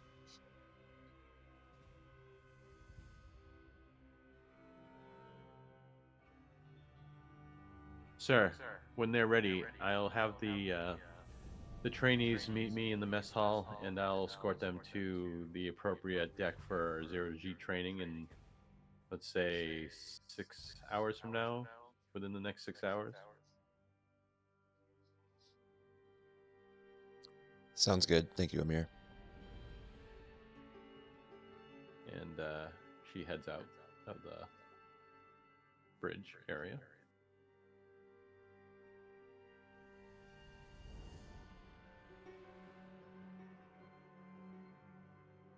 Right, we'll see what we find, I guess. Okay. Anything you... I'm just going to fast track that you've all... it's been 6 hours. Unless you want to do something immediately. It's been 6 hours. You've had, your zero-G training, so now you can all basically maneuver in zero-G without much difficulty. But you'd still do your rolls, obviously. Yeah. Perfect. And you've also had basic weapons training from Amir. And who's going to be part of the away team?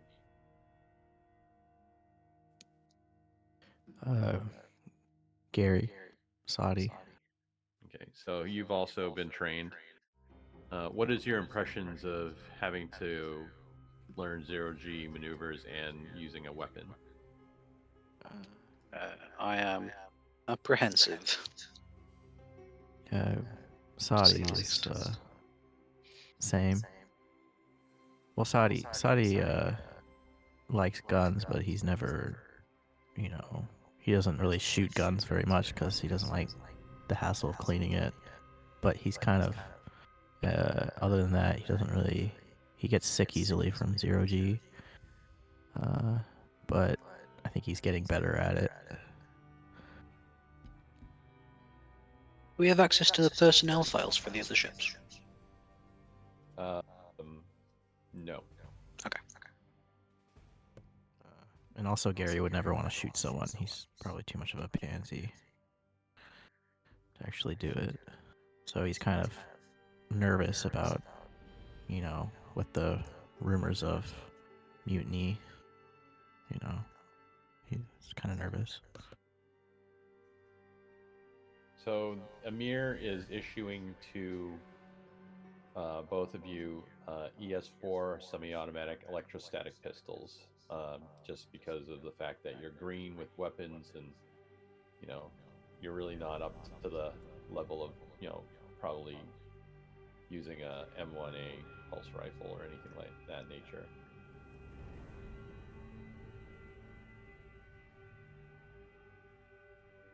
So I can give them to you, or you can grab them. I've just grabbed one. If you're highlighting it, you can just drag it in for me. I'm still looking. Okay, and then you basically have a choice of your spacesuit if you want. I'm sure everything except for like combat spacesuits are available.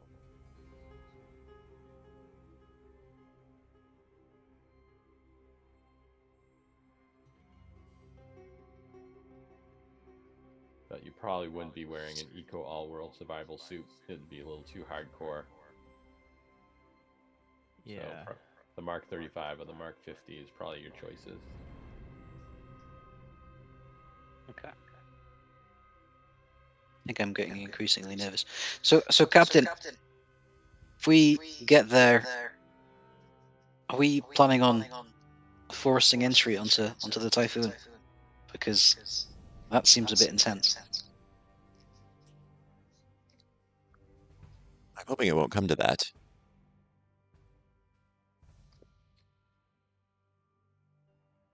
Aye, as am I. Because sure, I can handle diplomacy, but I'm not a Marine. No, that is what Amir is going for. Alright, just be sure to make cautious decisions, eh? We will take every precaution. I'll be here on the bridge in constant communication, observing all your movements. Hopefully they're just found a new area to explore, following some lead, and we might be able to assist them. And then you see, are you still on the bridge talking? I think so. Yeah, at the moment. So Dudge turns around and goes, "And don't worry, if you need a quick extraction, I'm your man. I can fly this thing like the back of my hand." And he looks at his hand. He's like, "Oh, that's new." Well, there, doesn't that just instill all the confidence you need, He goes, Professor? "No, look, there's a mole. I haven't seen this before in my hand." Might want to get that checked out when we're back at the Iliania. He goes, "Ha ha, you make joke."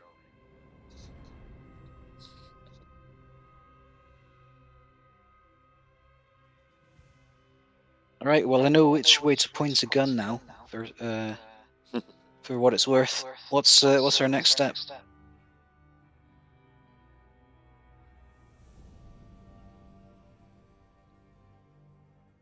Dudge, how far out are we from the signal?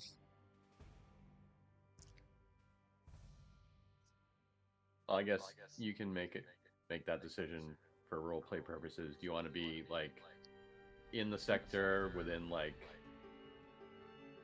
visual distance, or do you want to be like not within visual distance, but you can still like use radar to get a signal? I think we'd want to get into visual range. Okay. So Dudge starts slowing the island as you enter this certain sector. Um, it's dark. The stars in this area seem much further apart than you've ever noticed in any other part of space.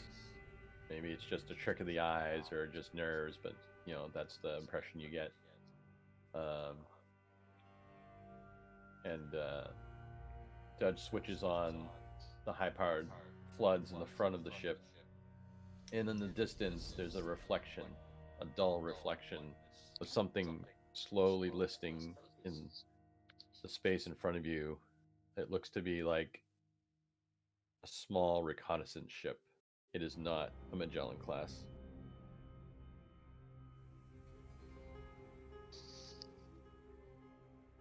Dudge, do you recognize that as some sort of lifeboat from support ship? You see, he kind of squints and looks out the window. He's like, "No, man, that's too big for an escape pod. That looks like a two-story hauler or scout ship or something. It looks, I don't know. I do have some familiarity with the UPP from my time as a mercenary working for them, but it looks like almost like a military scout ship, would be my guess." Right, so think it's it's not a Typhoon then.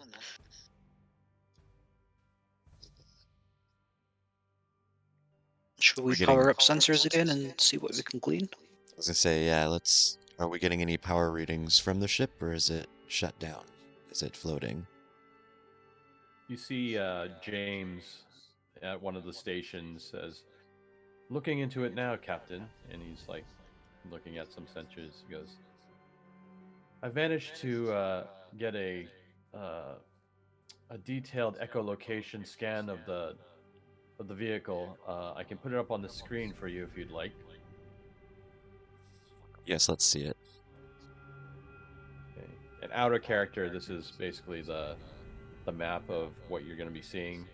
There's no spoilery stuff. It's just what it is in general. He also says, I do have a partial transponder signal coming from it with the ship's name. It is UPP in origin, and this is what you guys see. What is a UPP chip doing this far out? Well, it could be part of the original colonies. There are UPP colonies out here, I think. From what you know, most of the colonies were Three World Empire. You don't Oh, think okay. there were no UPP Right. established colonies.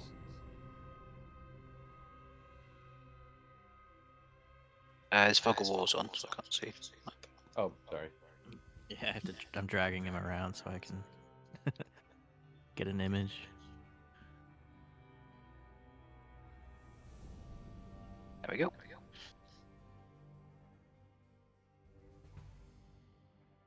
Well, a ship this size couldn't have gotten out here on its own either, was it? Would have taken years.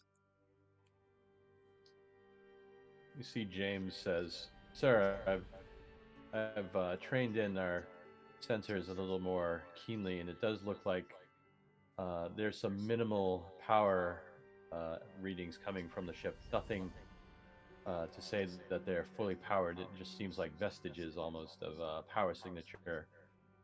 It looks like they're listing, and they have a slow spin. It also looks like the starboard side airlock has been blown." Hmm. We need to access their logs and find out what it's doing out here. Let's get suited up.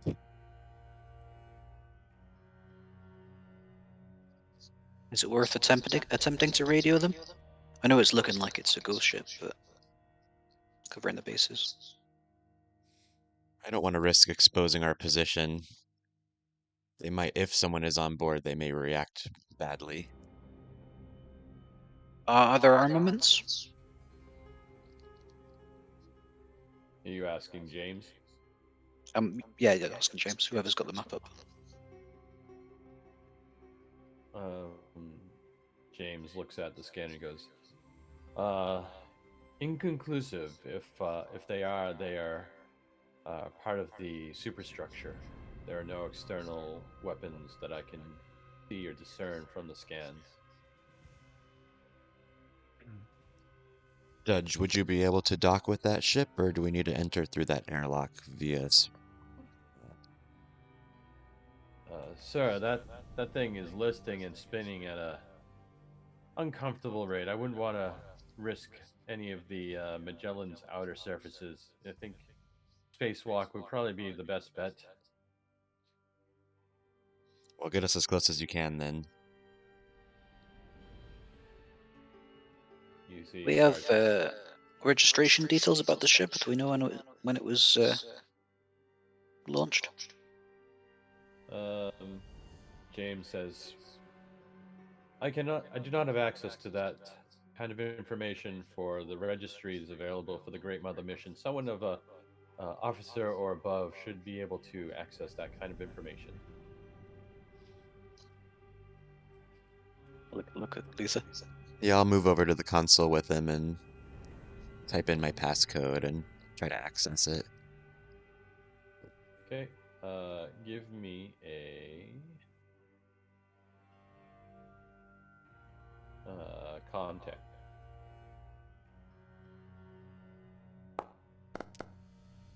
Oh dear.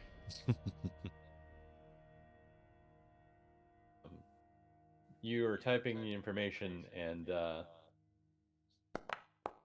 get the one panic from? One stress from? I pushed earlier. Ah, okay. Although wasn't that like 10 days ago?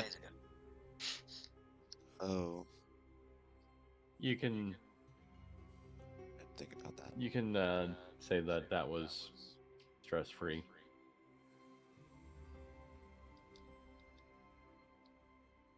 Yeah, I didn't think about But that. no, you were not able to pull up the information, and it sort of like gives you like the red screen of death for a moment. You think you've actually blown the console's connection to the database, but it then comes back with the basic query screen.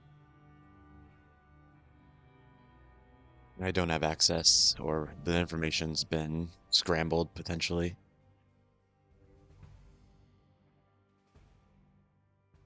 Right, well that's not ideal. I suppose we're going to have to go on it. How tricky is it going to be to spacewalk to it? Amir is like, well, if Dudge can get us close enough, we'll hook up some lead cables to the island so we don't float off into space. You might just get a nasty bump on the head if you go too fast or too slow on the way over. Out of character, does Sadi have access to it? He's not in the room with you guys, so he's not going to interact with it, but I'm just curious in general. ICC would probably have access to that sort of information. Okay.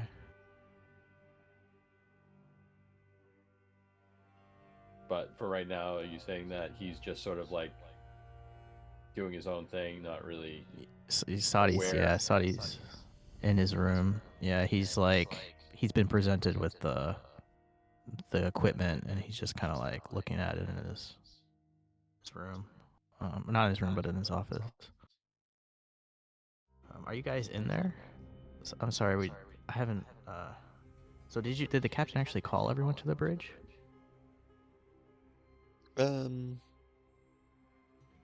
Not necessarily. Because if he did, then Sadi would be there. But if not, Sadi is more of like probably doing his own thing. Okay.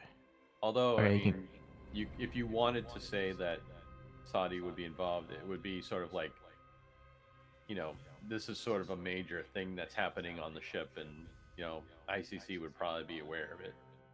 That's true. Yeah. Yeah. So I guess in that situation, yeah.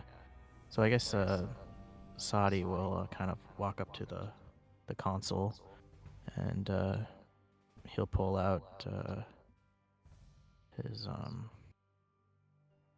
corporate doohickey data thing, and we'll look it up, and then he'll look at the password, and he's gonna try and type in the password. Give me a contact.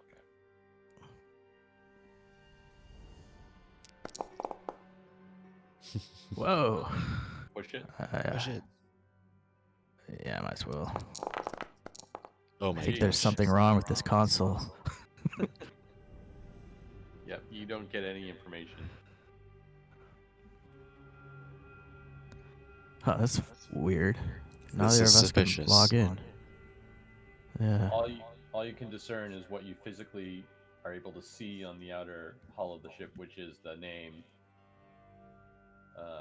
You do that little UPP Cosmo Exploration Corps thing is just something that you probably know about from history.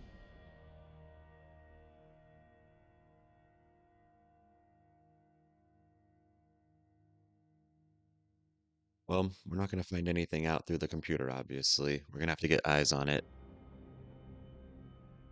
Let's get the team ready. Okay. Amir says,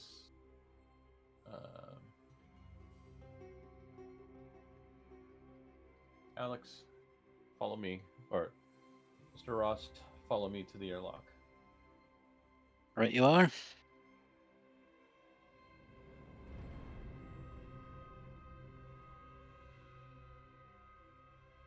can you move the token I pulled out? Can I?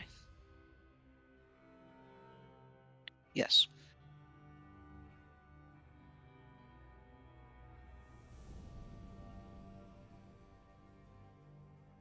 So you see that from the airlock lockers, Amir starts dressing in. She stows her M3 personnel armor, and she dons a Mark 35 spacesuit. Yeah, I'll follow suit. Also do Mark 35. Oh, although that weighs too much, I will stow my year of. Oh no, that might come in handy. You also see her start to shoulder her. She unshoulders her impressive-looking M418 pulse rifle, slaps a fresh, magazine into it. You see the counter reads up to 99, and then she shoulders it. Did you say we've got Mark 50 as well? I'm taking the Mach 50 because I'm so weak. Yeah, I need the lighter one. Yeah. I mean, I guess it'll be weightless out there, but But inside, you can never pick anything up you come across. Yeah.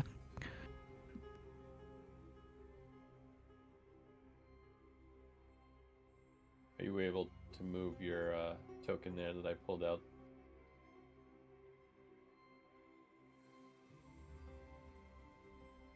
Yeah.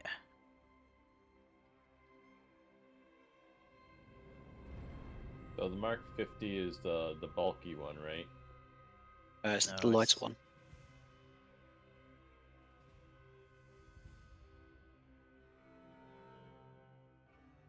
It's got more air. Oh, it's like But- the one from Alien, right? I think so. No, I think the one from Alien's 35, but it's saying it's weight 2. Oh, okay. Oh, this is the one that's sort of like the Prometheus one? Oh, Yeah, that I makes assume so. sense. Oh, yeah, when it was state of the art 6 decades ago.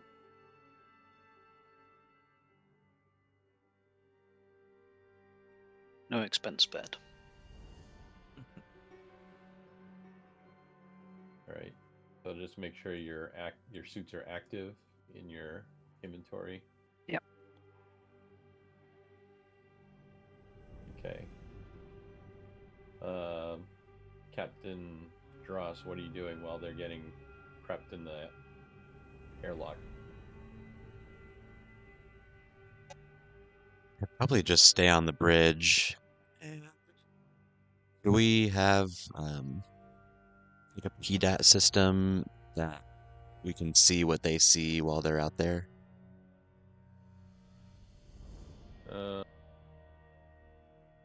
I think Like our only suits. the M35 has a suit cam. I've got a digital video camera. Can I get that to feed into the bridge? Yep. You're just gonna have to manually operate it though with one Yeah. hand. That's fine. I'm not expecting to need to shoot a gun. That would be ridiculous. Okay, Dudge and I would just be working on getting the technical difficulties worked out to make sure that feed is up and running. Okay. So you see Amir starts walking around to both of you and starts hooking carabiners to you, and starts hooking some. There's sort of like lines that are on automatic rollers near the airlock that will feed out and feed in automatically. Okay. Don't need you floating away. That doesn't sound great. Are we planning on entering through the blown starboard hatch, or is it better to go port side, which is still there? Amir says, "Well, an unlocked door is easier than a locked door, in my book." All right. I suppose there's logic to that. So, as you have your visors on, your helmets on, and you walk to the door of the airlock and you look out. You can see the ship slowly, like it's like this dull greenish military looking vehicle. It doesn't look like well, actually, if you want, you can do like an observation roll to see if you want to get a good look at what you're looking at. Yeah. Okay. Anywhere you specifically are looking on the ship? Looking for wherever the name might be painted. Let's see if there's any date on it or anything. Okay. So you do see the name on like both sides of the upper part of the ship, as you would expect, and on the tail. There isn't any real information that you can see from your vantage point. Like if there's any detailed information, it's probably in smaller font that, probably is just sort of like serial numbers, things of that nature. The UPP flag there? You do see the star. I'm not sure whether it has, but has the UPP flag changed at all over the years? Specifically within the last 70 years? I don't think so. Cool. But you do see the colors for the UPP flag.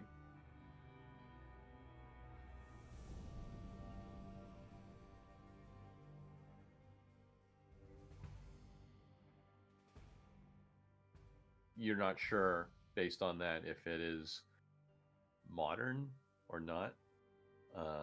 But in general, like, I guess if you want to give me a what would it be?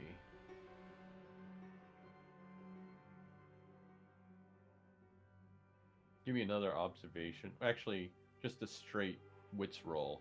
You can maybe I've got the analysis talent. Oh, you want to use that? If I can. I'm not sure if it's specifically for aliens or not. Yeah, it says how old is it? Yeah, so I'll give that a shot. So for every success, you can ask one of those questions. Yeah, how old is it? What is what I want? And what is its? Oh, no. Yeah, what is its purpose? Okay. So, looking at it carefully now before you exit the airlock, you can kind of think the components that make up the engine look to be fairly modern. So, you're suspecting that a ship of this nature probably was, constructed in the last, half decade. Yeah. And its purpose, you can see that it's got some long-range sensor arrays attached to the outside of the hull. You can also see that there's some hidden gun ports. So you can probably suspect it's some sort of like advanced military scout ship. Gotcha. Okay. Also, if either Hamida or Sadi have stress, they lose one. I don't think they do. Well, I have one. Thank you. Yeah, you lose one. Looks like some kind of long-range scout ship. And look, if you look at the thrusters there, I think they're only on ships from within the last 50 years at least. So this is going to be a vessel post-loss of the Spinrad colonies. What's the range on these distress signals? No one's come There is no across it in distress all this signal year. coming from it. Oh, you just picked it up on radar. Okay. It's a metallic object. I see. James, the synthetic, he says there's something powered there, but it's faint. So could be that's a cryo bunk, could be just a black box or something. I don't know. Mother on backup power, or Ivan, I suppose, since it's UPP. Does the ICC have any affiliation with the UPP? They don't have any jurisdiction with the UPP. No That's what I figured. Okay. They're mainly UA, Three World Empire, and the Inner Core. I forget the ICSC. Yeah, the Inner Core Interplanetary. Yeah, that's the one. Independent core Whoa. systems colonies. Okay. So you're saying that this ship has been out here for 50 or so years? No, I'm 50 or saying less? it can't have been one of the original It's 70 post-ice- plus year vessels. Amir says he means it's post-isolation, not pre-isolation. Exactly, aye. Oh. I see. So how long do you think it's been out here for? If you were to guess. Well, all I could say is less than 50 years, really, based on what I'm seeing with the components. But as far as we were aware, no one had made contact with the Spinrad colonies since isolation. Well, we're obligated to go on and... Well, obviously there won't be any survivors, but... With my analysis roll, do I know whether this would be part of a larger... would it have to dock with a larger ship to get the range it needs to get to the Spinrad colonies? Or do I think it could have got here on its own under steam from... That brings UPP up an space? interesting point, and you actually notice that its main engines look like it's a fairly sturdy FTL capable ship on its own, so it probably can make the trip without having to dock with a larger ship. And that actually lends you to think that this is an even more advanced current ship than you would have originally suspected. Actually, those engines look pretty heavy duty, like the components within the last 50 years, but looking at the size of them and that edge there, it looks like they've been heavily modified. So this could be something much more recent. And with the extensive modifications that have been done there, it probably is FDL capable at the level that it could have reached here without needing to piggyback on another vessel. Amir says here over the comms, can we all bring up the elephant in the room that we have not heard anything about the UPP sending any craft before the Great Mother mission? Hey, let's say it. I mean, it's some kind of scout ship. Is probably clandestine. We could be dealing with some pretty secretive stuff on board there. Can we tell if the airlock was blown inward or outwards? Does anyone want to give a observation roll? Yeah, I'll make another one. Nice. Okay. And as it's done, I'm going to use how do I get in? Okay. Looking at the hatch, you can see that it doesn't look like the door was blown open by any explosives or anything of that nature.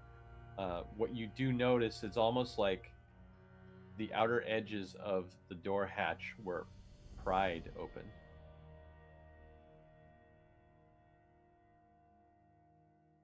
Okay. And from the outside, I guess. Yeah. Yeah.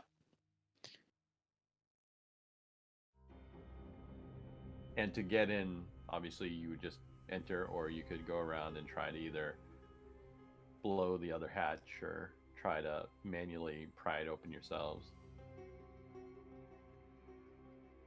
Something pried open the airlock door.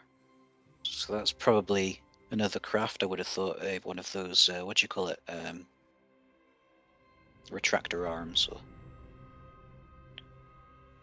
Or someone's spacewalked over there and used some kind of heavy duty kit. How many successes did you get? 2 on that one. looking at the prime marks, you can see that it doesn't look like they're focused in one location that you would suspect would be like a single tool, but they're almost like randomly around all sides of the door frame. Not really a pattern to it though. That's odd. This, Out of character, it's 12:15. Do you guys want to wrap for today since you want to have time to get ready for your next game session? I'm okay Yeah, to yeah. continue if Unicorn is. I But can go on for a little I'm bit. good. Yeah. Same here. Okay. When was the I'll take- last We war start in about with 45 minutes, UPP? and Oh, my okay. power's still out, so I don't know what to do. I'm I good for can go until 45 about minutes. 12:30, quarter of. Yeah, maybe do XP in about 20 or 30. Give us a good time. Sure. When was the last war with the UPP? And within the 4 years that we've been asleep. okay, so does that ship have? I mean, I feel like it would be kind of like how are we parking the ship? Like, are we out of fire? Like, we're not like in broadside with the ship. Like, I would imagine it would be kind of risky, to go against an enemy ship like this, but it's dead in the water. The Magellan class that you have does not have any like offensive ship weaponry on it. It's basically got like decoy beacons, and I think it maybe have mines, but that's it. Okay. Okay. Well, I guess Saudi would be conflicted because this is, I guess technically this would be like the enemy ship. So it's like, yeah, of course, you'd want to kind of snoop on your competitors, but at the same time, it's kind of, yeah, seems kind of dangerous. So Luther, you get a radio call from Mimir saying, "Sir, how would you like us to proceed?" Oh, by the way, I'm recording all this, like observing the ship with my digital camera Oh, okay, cool. and transmitting that to the bridge.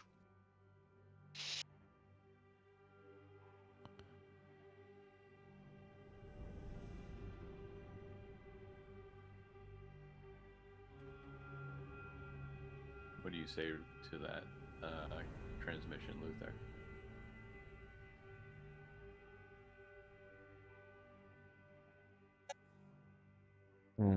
Sorry, my volume is not very good. I didn't fully understand what you said.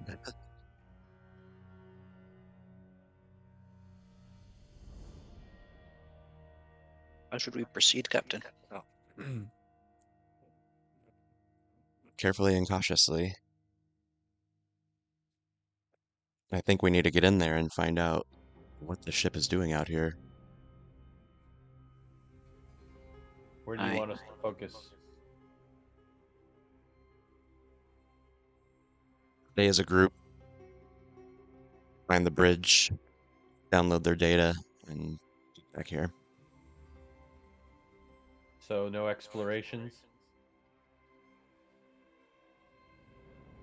Our reading might be a cryobunk. We could see if there's any survivors.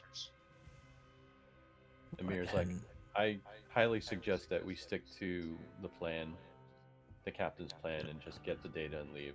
I don't want to spend any more time on this ship than necessary. I agree. I don't want to deal with prisoners as well. Well, on if our there's someone ship. alive out there, then we're their only hope. Well, before, I guess, we woke up, we would have been forced to, under law. But now, during this act of war, there's no obligations for us. It's just a matter of morals. We're not a military operation. No. And besides, I'm 3WE. I'm not a war rebel. Well, but Wayland is. You see, when just quickly when you said that you were 3WE, Amir looks at you and gives you a thumbs up and says, "3WE is the way to be." Yeah, we have the best catchphrases. I think the professor may be right. If there is someone alive, we can't just leave them out here floating in the dead of space. But besides, I've also got a neurovisor, so if there is someone in cryo, I'll be able to identify them before waking them up. Or should be able to. Oh, Gain control of the ship, restore power, download the data, and perhaps we can bring the ship with us. If anyone's in cryo, leave them there. okay. Well, with that, gentlemen, let me take the lead. And you see she unstraps her M41A and starts opening the airlock of the island. Gentlemen, follow me. And you see she leaps out, and the tether starts to spool out of the automatic spools as she floats towards the listing ship. I get a horrible sinking feeling in my stomach. Should I get a stress from looking out into the vastness of space, leaping into the darkness? Since it's your first time for both of you, I'd say both of you gain 1 stress. Yeah. I somehow And found my courage and follow. as you make the leap, you have to give me a mobility roll.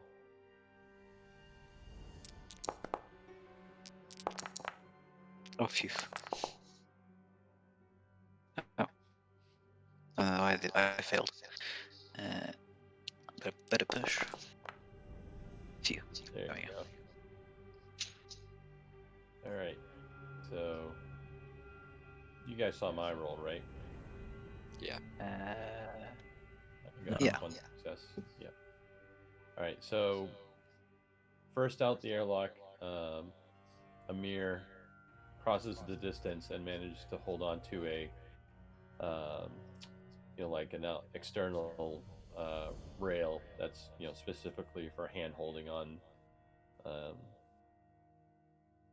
out spacewalks on the outside of the ship, and grabs on just outside the open airlock. Who went next?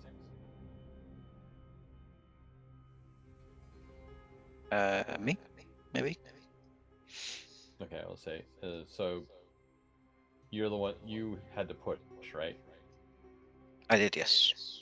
Right. So as you jumped out of the airlock, your foot kind of caught the edge of the airlock door, and you sort of did a somersault as you went out. But as you were going, you sort of like grabbed the tether to kind of like straighten yourself, and you managed to orient yourself to the way that you could grab onto the handhold outside of the airlock as well. And you sort of like plump a little unceremoniously, hard against the ship. Oh, Easy. well, that was terrifying. Not bad for your first jump. And Gary, you succeeded? Yeah. Okay, so you did a flawless leap, no somersaults. You just float nice, calmly and coolly to the outside of the ship and grab on.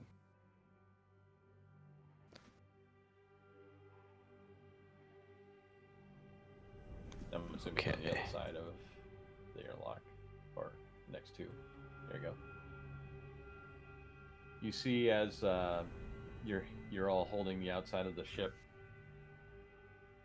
Amir unshoulders her rifle with one hand and sort of like guides herself with the other hand into the airlock. Follow me. Yeah, I'll sidle on in. Try and get a look at these scrape Primarchs. Okay. You want to give me another observation, Um, or just a general look? just a general look. Okay. Save my stress a bit. It looks like the door was forcibly retracted from its moorings.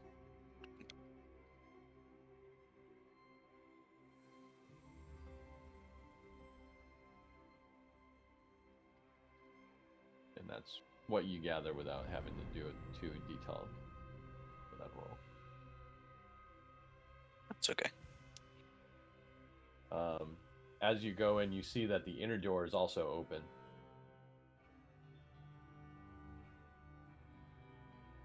Amir Holt, raises her assault rifle and starts to slowly make her way in. Again, this is all 0G. It doesn't look like artificial gravity is active at the moment. So she's pulling herself along the wall with some handhelds. Captain, the ship's been vented, it looks like. We're outside the bridge, Captain. Would you like me to proceed in, or would you like us to proceed to engineering to try to restore power? Well, if you're already near the bridge, go ahead and see what you can find in there. If you can't access any of the systems, then proceed to engineering first next. Okay.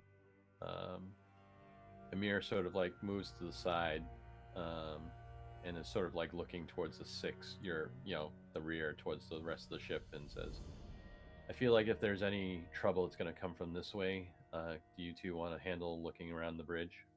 Right, can do. So the bridge door is slightly ajar. I'll sort of test it a bit, see if I can open it. It's tough, but it slides open. Inside is dark. Not seeing any blinking lights or anything.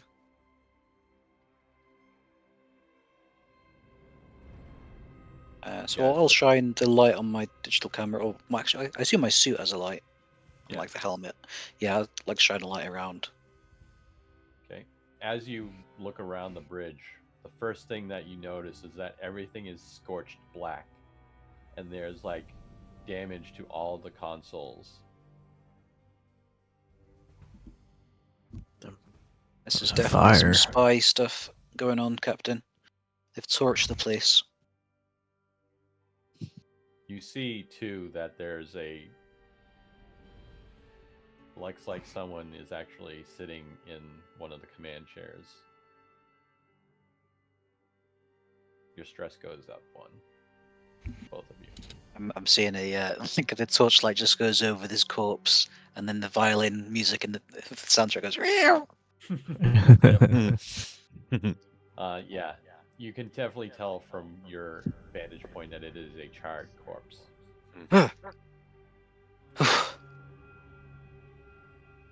This is not good. Are you seeing this, Captain? Yes, but I'm not quite sure what to make of it. Looks like everything's been completely damaged. I don't know if we can get any information out of this.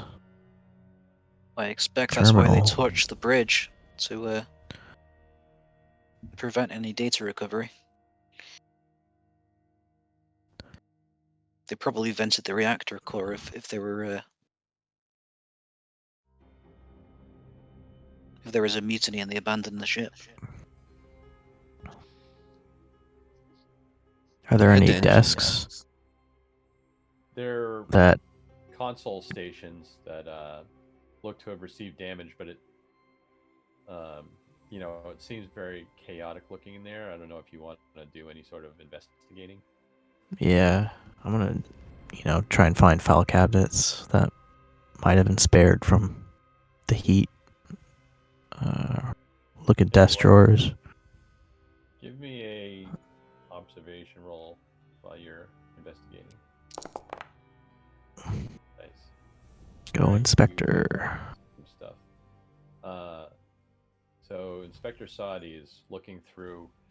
This is not unlike you seen in like insurance fraud cases, like places that have been torched intentionally to get like an insurance payout. Like the ICC deals with that stuff on a regular basis. So this is very similar to like a controlled destruction of the bridge, and it seems to emanate from a location near where the data cores for the ship's nav information would be. Okay. You said what was the last sentence you said? The explosion seems to emanate from the navigational data console. Navigational.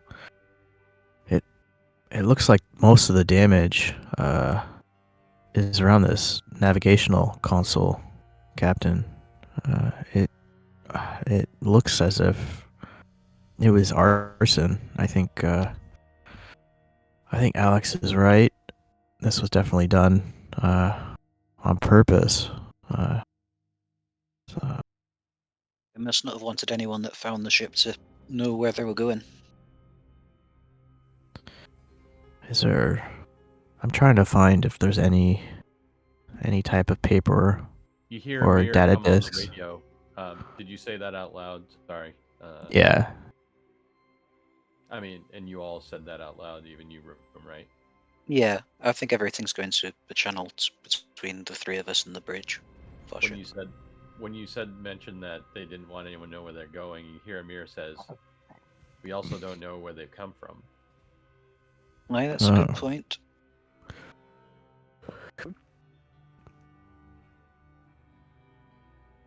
I think we need to find whatever this power reading is. I agree. It seems the bridge is a dead end.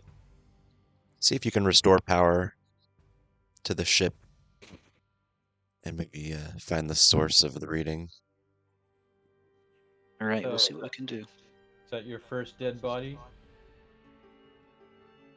Yep. Me? No. I've seen. Yeah, for sure. No, I've seen plenty of accidents, workplace accidents. Oh, was it what you expected, like they show in the movies? It's never what you expect. Just a reminder of how frail our bodies and life are. This is always Pretty quite unsettling eerie. experience. Have you ever killed someone before, Amir? Well, I'm sure you have. I could tell you, but then I'd have to kill you. Oldest joke in the book. Alright, so engines. Oh wait, no. They're at the aft. Would you like me to lead the way, or would you like to? Probably best if you Yeah, take point. please. Alright. You see the door is ajar, and she pushes it open, and she kind of walks in. She starts panning the room with the mounted light on her M4 pulse rifle. And then she says, "Stop, don't move, both of you." And you see she's pointing her light in this direction. What do you see? So, as you look to where her light is pointing, you see something you're not quite sure what you're looking at, but it looks like the decking on the floor of this room in that area is almost fleshy looking, and it's almost like there's tendrils emanating from where the deck seems to morph from metal to almost like this reddish gray black fleshy material. The hell? And as you look, it almost looks as if those tendrils are moving. And we'll call That's that a not day. possible. Dun dun dun. Like Luther's like getting in close to the feed, like squinting, like, what the hell is that?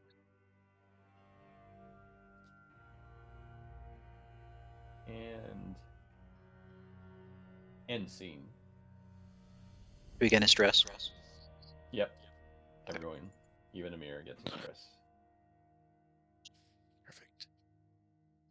All right. What a great start. But you're glad you took Yeah. a gun now. Does anyone know where the XP section of the book is?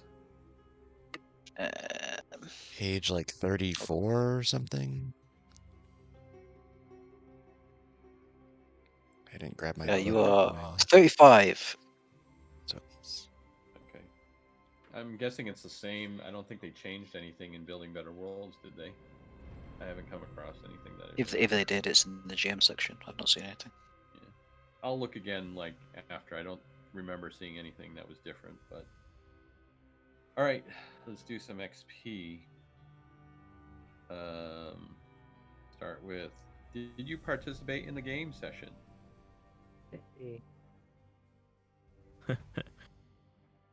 All right. Did you risk or sacrifice something to further your personal agenda? So we don't really technically have personal agendas. I don't know if that even applies in this campaign. I'll put one. Isn't it just like supposed to be a bit more general rather than?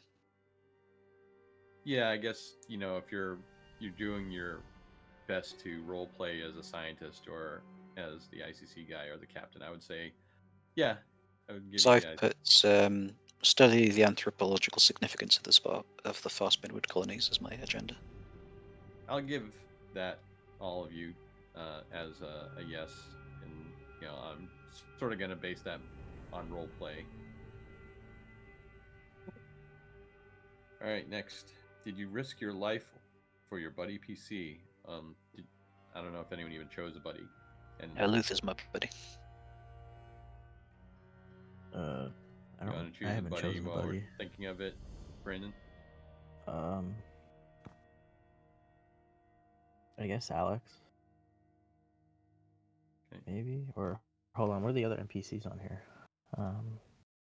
I guess I'll do the maybe the medic. I mean, if you want to choose an NPC, too, I'll make that an option.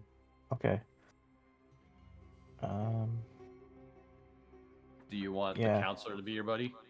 Yeah, I guess the counselor would be my buddy. oh, yeah, that would make sense. All right. Did any of you risk your life for your buddy? No. Okay. Did you challenge or stand up to your rival? I don't know if you guys picked rivals. No, The I'm gonna leave captain my will be blank my until rival. someone pisses me off. I think the captain will probably be my rival. Yeah. I agree with that. How about for Luther? ICC would probably be his rival, right? Yeah, that would make sense. But I don't think either of you really butt heads in this session. No. Did you make a panic roll? Yeah. Ooh, I no. did.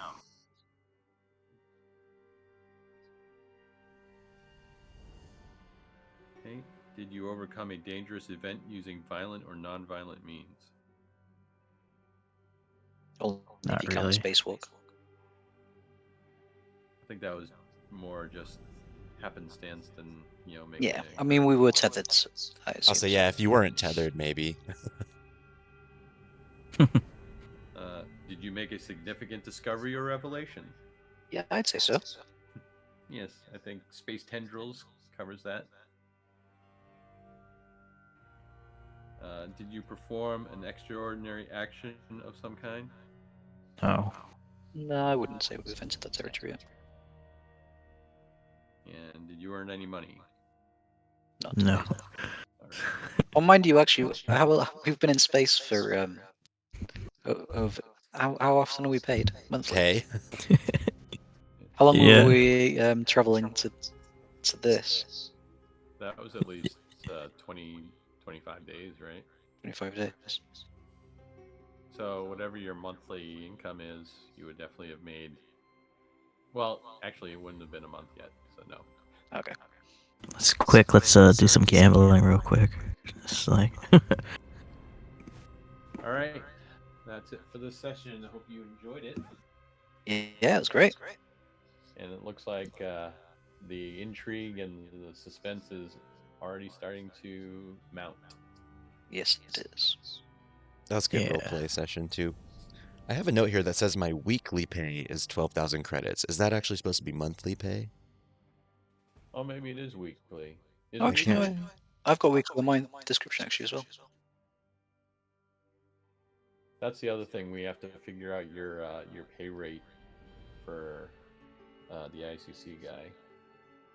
Oh, okay. We can do that in chat in play by post. So okay, yeah, let's do that. So all of us got 3 XP except for whoever made the stress roll. You know what I realized though is I wasn't supposed to have that stress when I rolled that panic. I'm gonna take it off.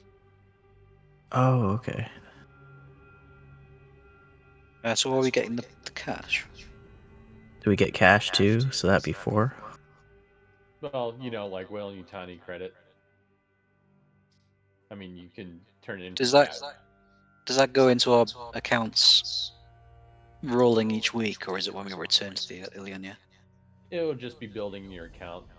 You can access it like an ATM. I would Yeah. think on any ship that has this connection. So on the main page, you see like where the size of the island is compared to the Lianla.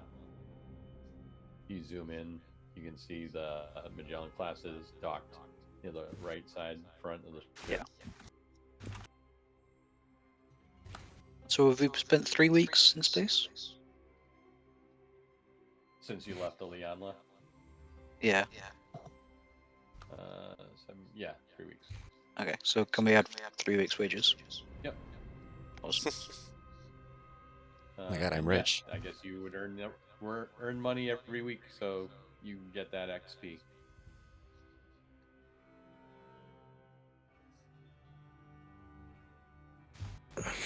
So as I'm gonna be long the as you richest. have a job, you're gonna get XP. That's nice. It's kind of Don't get interesting that fired. doesn't usually happen, and that's one of the harder ones to get XP for in other types of campaigns. Okay, I'm gonna end recording. So where are you gonna post the recordings?